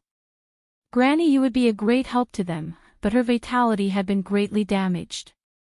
It'd take her at least a year or so to recover. The branch factions at the foot of the mountain were probably observing the situation as well. Most of them supported Long Feiyi in the past, but now that her identity as a poison sect member had been exposed, how many of them would stand by Long Feiyi's side? Old man Kenzo had only imprisoned Duan Muyao. Zhang Qiuzi's evil deeds and Duan Muyao's identity as a poison sect member had yet to be dealt with. Although none of the Celestial Mountain disciples dared to bring it up or ask, they would all be waiting. Han Yunxi mused that old man Kenzo would only deal with these two matters after tomorrow's ranking matches. Too many things were involved in tomorrow's matches. While Han Yunxi was lost in thought, Long Fei Yi had already silently walked up behind her and hugged her gently. He rested his chin on her shoulder and asked, "What are you thinking about?" "I was thinking." Before Han Yunxi could answer, Long Fei Yi muffled her mouth. "Don't think about anything. It's rare for you to have a free afternoon, so keep your lordship company." Han Yunxi smiled. "I've been keeping you company the entire time. Don't think or say anything. Just stay by my side, all right?" Long Fei Yi's soft voice was filled with exhaustion. Han Yunxi knew he was tired. Actually, she was exhausted as well. Hearing him say that only made her even more tired. It had been too long since she'd emptied her head and let go of all her distractions to rest. "All right." She was just about to turn around when Long Fei Yi suddenly picked her up and strode towards the bed. Han Yunxi lay on her back while Long Fei Yi lay beside her, his back injured. The two of them held hands and closed their eyes in tacit understanding.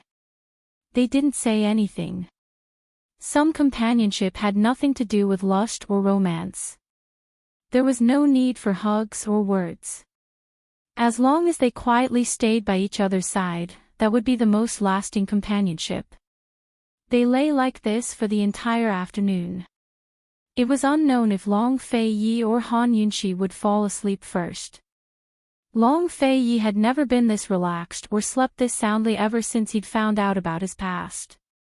This afternoon, he forgot about his injuries, forgot about all the hardships he'd suffered as a child, forgot about Ish Qin, his stepmother, imperial father, Tang Zijin, and Aunt Ru. He also forgot about the 7 noble families, Western Qin's imperial family, the poison sect, and the medical academy. As for Han Yunxi, this was her first time letting herself go like this ever since she'd transmigrated. Although the afternoon wasn't long, she felt like she'd slept for an entire century. She'd had a very, very long dream where the modern world and Cloud Realm continent intertwined. Her familiar places and people were all thrown into chaos. Gradually, she fell into a trance. In her trance, there seemed to be 2 forces pulling at her. She looked to the right and saw Long Fei Yi's face clearly, to the left, it was a blur. "Who was it? Who are you?" she muttered in her dream. That person didn't respond. Instead, he yanked her over. "Long Fei Yi." She looked back and saw Long Fei Yi staring at her, expressionless and silent. He didn't chase after her, but kept backing away until his figure was swallowed up by the darkness behind him. Long Fei Yi. Han Yunxi suddenly sat up in fright, breaking out in cold sweat. Long Fei Yi was sitting by her side, holding her hand. "Did you have a nightmare?" Han Yunxi looked down and saw Long Fei Yi holding her hand tightly. She exhaled in relief. "So it was you. What is it?" Long Fei Yi didn't understand. "I dreamed that someone wanted to pull me away, but I couldn't see his face clearly." "So it was you." Han Yunxi smiled, thinking that she must be too tired to dream so easily. "Who else would dare to pull you away besides your lordship?" Long Fei Yi grinned back. "Did you sleep enough?" Han Yunxi asked. Long Fei Yi really had slept enough. He'd never slept so comfortably before, so he was fully rested. "It's good that you've slept enough. Come over. Come over," the old man's voice suddenly drifted over. Han Yunxi noticed that the old man was already sitting at a nearby tea table. There were no longer any traces of him being in a sorry state. His silver hair that had gone white that night was neatly combed. He exuded a dignified aura. "How are Long Fei Yi's injuries?" she asked seriously. He came out of seclusion early and forcefully suppressed his internal injuries. He's already very lucky to be able to hold on until now. His chances of winning tomorrow's battle aren't high. Even if he wins, he'll still be seriously injured. At best, he'll suffer from cultivation deviation. At worst, his blood will flow in the opposite direction and he'll die, said the old man cold. Han Yunxi was shocked and glared fiercely at Long Feiyi. Long Feiyi didn't deny it. Then what do we do? Han Yunxi immediately rushed over to the old man Kenzo. Her grudges with him had long been forgotten. The old man Kenzo couldn't help but laugh. Lass, do you still trust the old man? I don't. Do we have any other choice? Right now we're all in the same boat. Zhang Qiuzi and Duanmu Yao did those shady things. You're the sect leader of Celestial Mountain and Duanmu Yao's master, so you bear the greatest responsibility. Moreover, Long Feiyi is your disciple too. Long Feiyi colluded with me, a descendant of the poison sect. You're also responsible for not disciplining him properly. Right now, the world isn't just cursing Zhang Qiuzi and Duanmu Yao. It's not just me either. You're the sect leader of Celestial Mountain, the alliance head of the martial arts circles. Han Yunxi grew agitated as she spoke. She paused to take a sip of tea before continuing. You don't have to worry about Long Feiyi. You can go kill Zhang Qiuzi right now, but so what? Will the world accept you as sect leader if you continue to hold the position? You'll lose your position as Celestial Mountain's leader within 3 years. Han Yunxi spoke of the crux of the issue that Kenshin and Long Feiyi hadn't brought up. Between them, it wasn't just a matter of helping or forgiving each other. They were all in the same boat, bound together for good or ill. Long Feiyi's lips quirked up into a smile. The old man Kenzo laughed out loud. Lass, it's a good thing you're a woman. Fei has one less formidable opponent. Han Yunxi didn't want to discuss gender equality with the old man Kenzo. She asked urgently, how are you going to help Long Feiyi? The old man Kenzo glanced at Long Feiyi before asking, I've been in closed-door cultivation with him all night. Do you still trust the old man? But Han Yunxi actually said.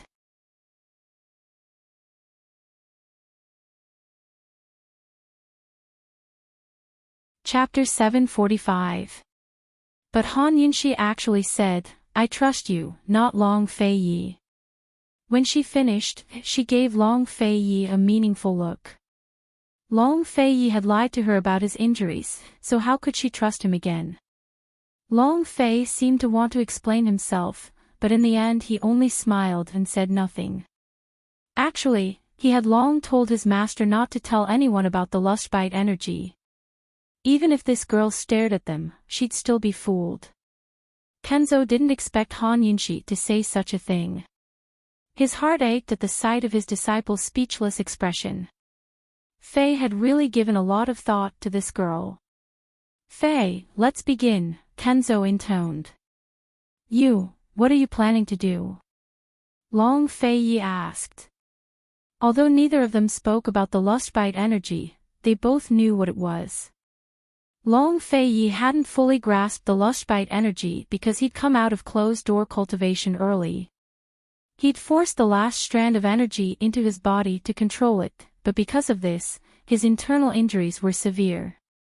Actually, he'd fought Kenzo for 3 days and 3 nights. If he'd let his guard down for even a moment, he would have lost to Kenzo's sword. If he could control the last strand of lustbite energy, then his strength would be equal to Kenzo's. Right now, the strand of energy was still running amok in his body. Especially since he'd just taken a nap, it was more active than ever. His internal injuries made it impossible for him to draw out the energy, much less control it. Thus, he could only rely on external forces, such as old Kenzo's. Using old Kenzo's energy to heal his internal injuries, he could then try to draw out the last strand of lustbite energy and regain control of it. Old man will use his internal energy to heal you, Kenzo said. Long Feiyi nodded and did not say anything. Kenzo can only use his chi to heal him. The old man and Kenzo arranged for people to guard the door. The master and disciple did not enter the secret room. Instead, they sat down on the bamboo couch. Han Yunqi watched them from the side. "Girl, you can only watch. Don't make a sound. Do you understand?" The Kenzo old man warned. "Otherwise, you will kill him." Han Yunqi nodded vigorously. "I understand." "Fei, you must remember not to get distracted," Kenzo warned. Long Fei Yi only responded faintly. "I'd better go. I'll wait outside the door." Han Yunqi was afraid.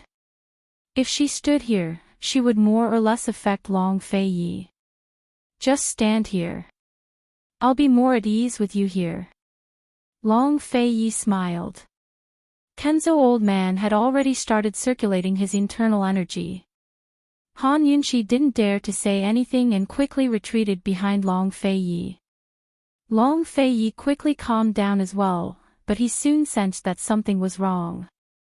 Kenzo old man wasn't using his chi to save him, but internal energy. He was shocked and turned around to look. At that moment, the sword sect master pressed down on his shoulders with both palms, and a thick and powerful wave of inner energy instantly poured into his body through his shoulders. "Master," Long Fei Yi blurted out, not realizing he'd said master. Ever since he came out of closed-door cultivation, he'd never called Kenzo old man master again. "Don't get distracted." Kenzo old man's voice boomed like a bell. Long Fei Yi knew the consequences of being distracted. Even if he didn't want to, he could only turn around and bear the pain in silence. Master wasn't using his chi to heal him, but his internal energy. Master had lost his internal energy to Duanmu Yao before, but Long Fei Yi had stopped him. True chi could be recovered, but internal energy was extremely difficult to recover. Especially at Master's age and physical condition, it was practically impossible.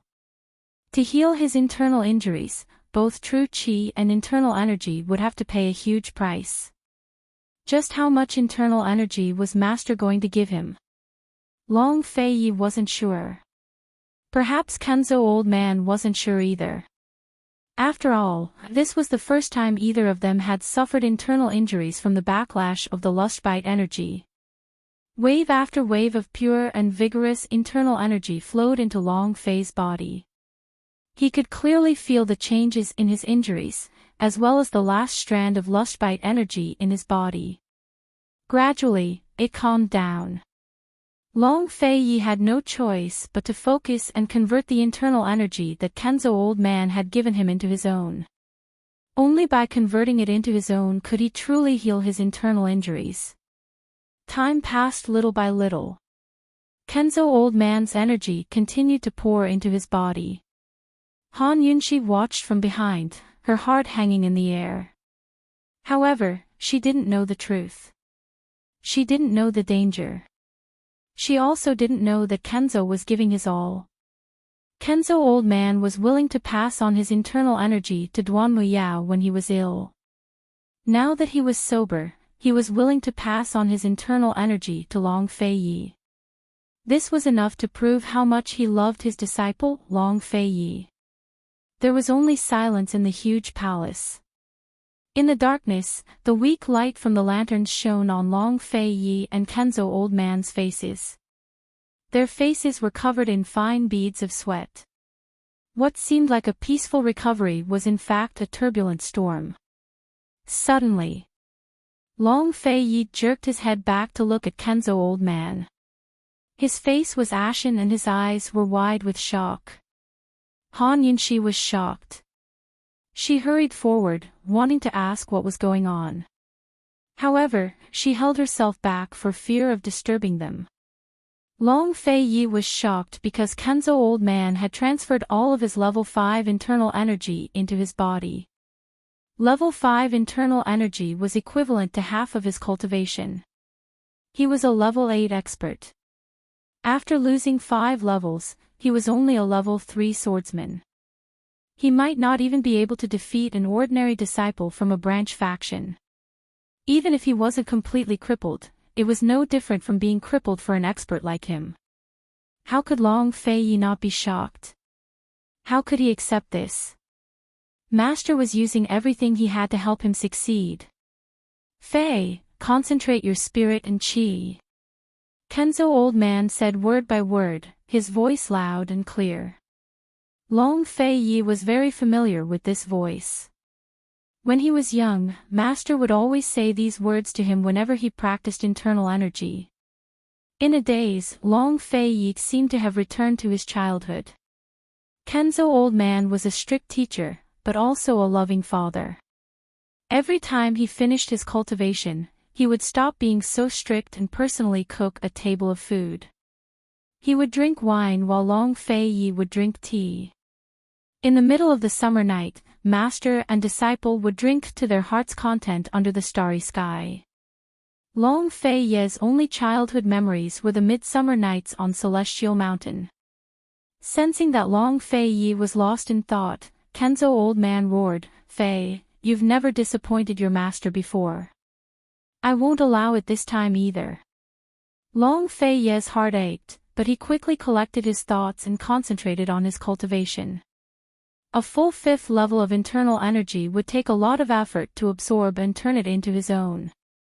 Deep in the night, the moon was still. Han Yunqi watched everything carefully, as still as the mountains and moon. When the eastern sky brightened, Kenzo old man finally withdrew his hand. He almost fell to the side, but managed to catch himself with his hands. His mission was complete. But Long Fei Yi was still going. Once Long Fei Yi recovered from his internal injuries, he had to draw out the last bit of lustbite energy and absorb it back into his body to control it. Kenzo old man pressed himself against the bed and struggled to get up. Although he was dressed in tidy clothes, he still looked like he was in a sorry state. He had gone from being a supreme 8th rank expert to a 3rd rank expert. How pathetic was that? His face was as white as paper, and he couldn't even stand straight. It took him a while to support himself before he walked towards Han Yunqi. Han Yunqi didn't dare to make a sound. She just watched. When Kenzo old man came closer, she wanted to help him up. Who knew that at this moment, Long Fei Yi's body suddenly erupted with a powerful force. Although it was invisible, Han Yunqi, who didn't know martial arts, could still feel the murderous aura and hostility from that force. Her intuition told her that this force wasn't anything good. Did Kenzo old man give Long Fei Yi that force? Or did Long Fei Yi have it from the beginning? She was full of curiosity, but she didn't dare to ask.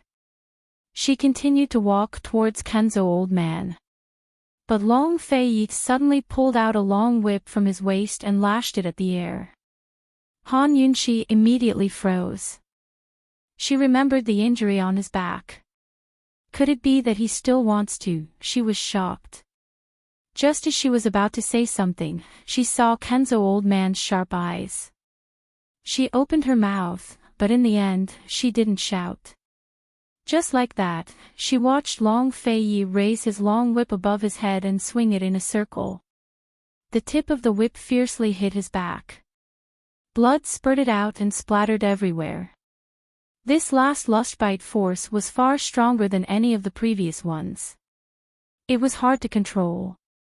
Although it was only one whip, the force of the whip was far more powerful than any of the previous ones. Han Yunqi smelled the smell of blood slowly spreading in the air.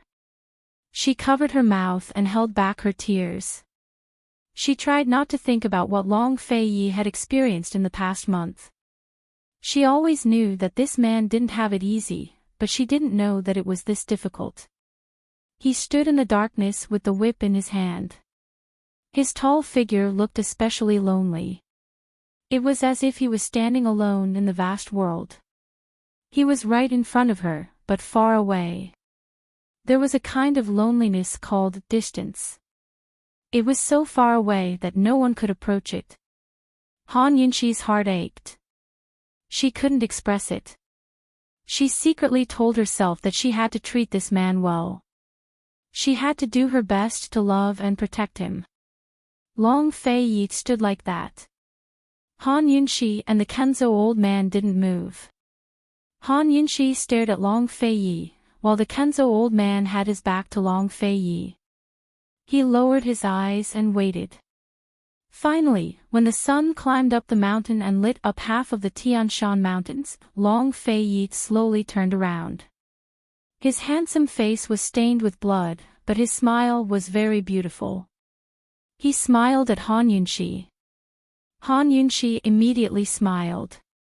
Seeing Han Yunxi smile, the Kenzo old man let out a long breath and smiled. Long Fei-yi walked towards them step by step.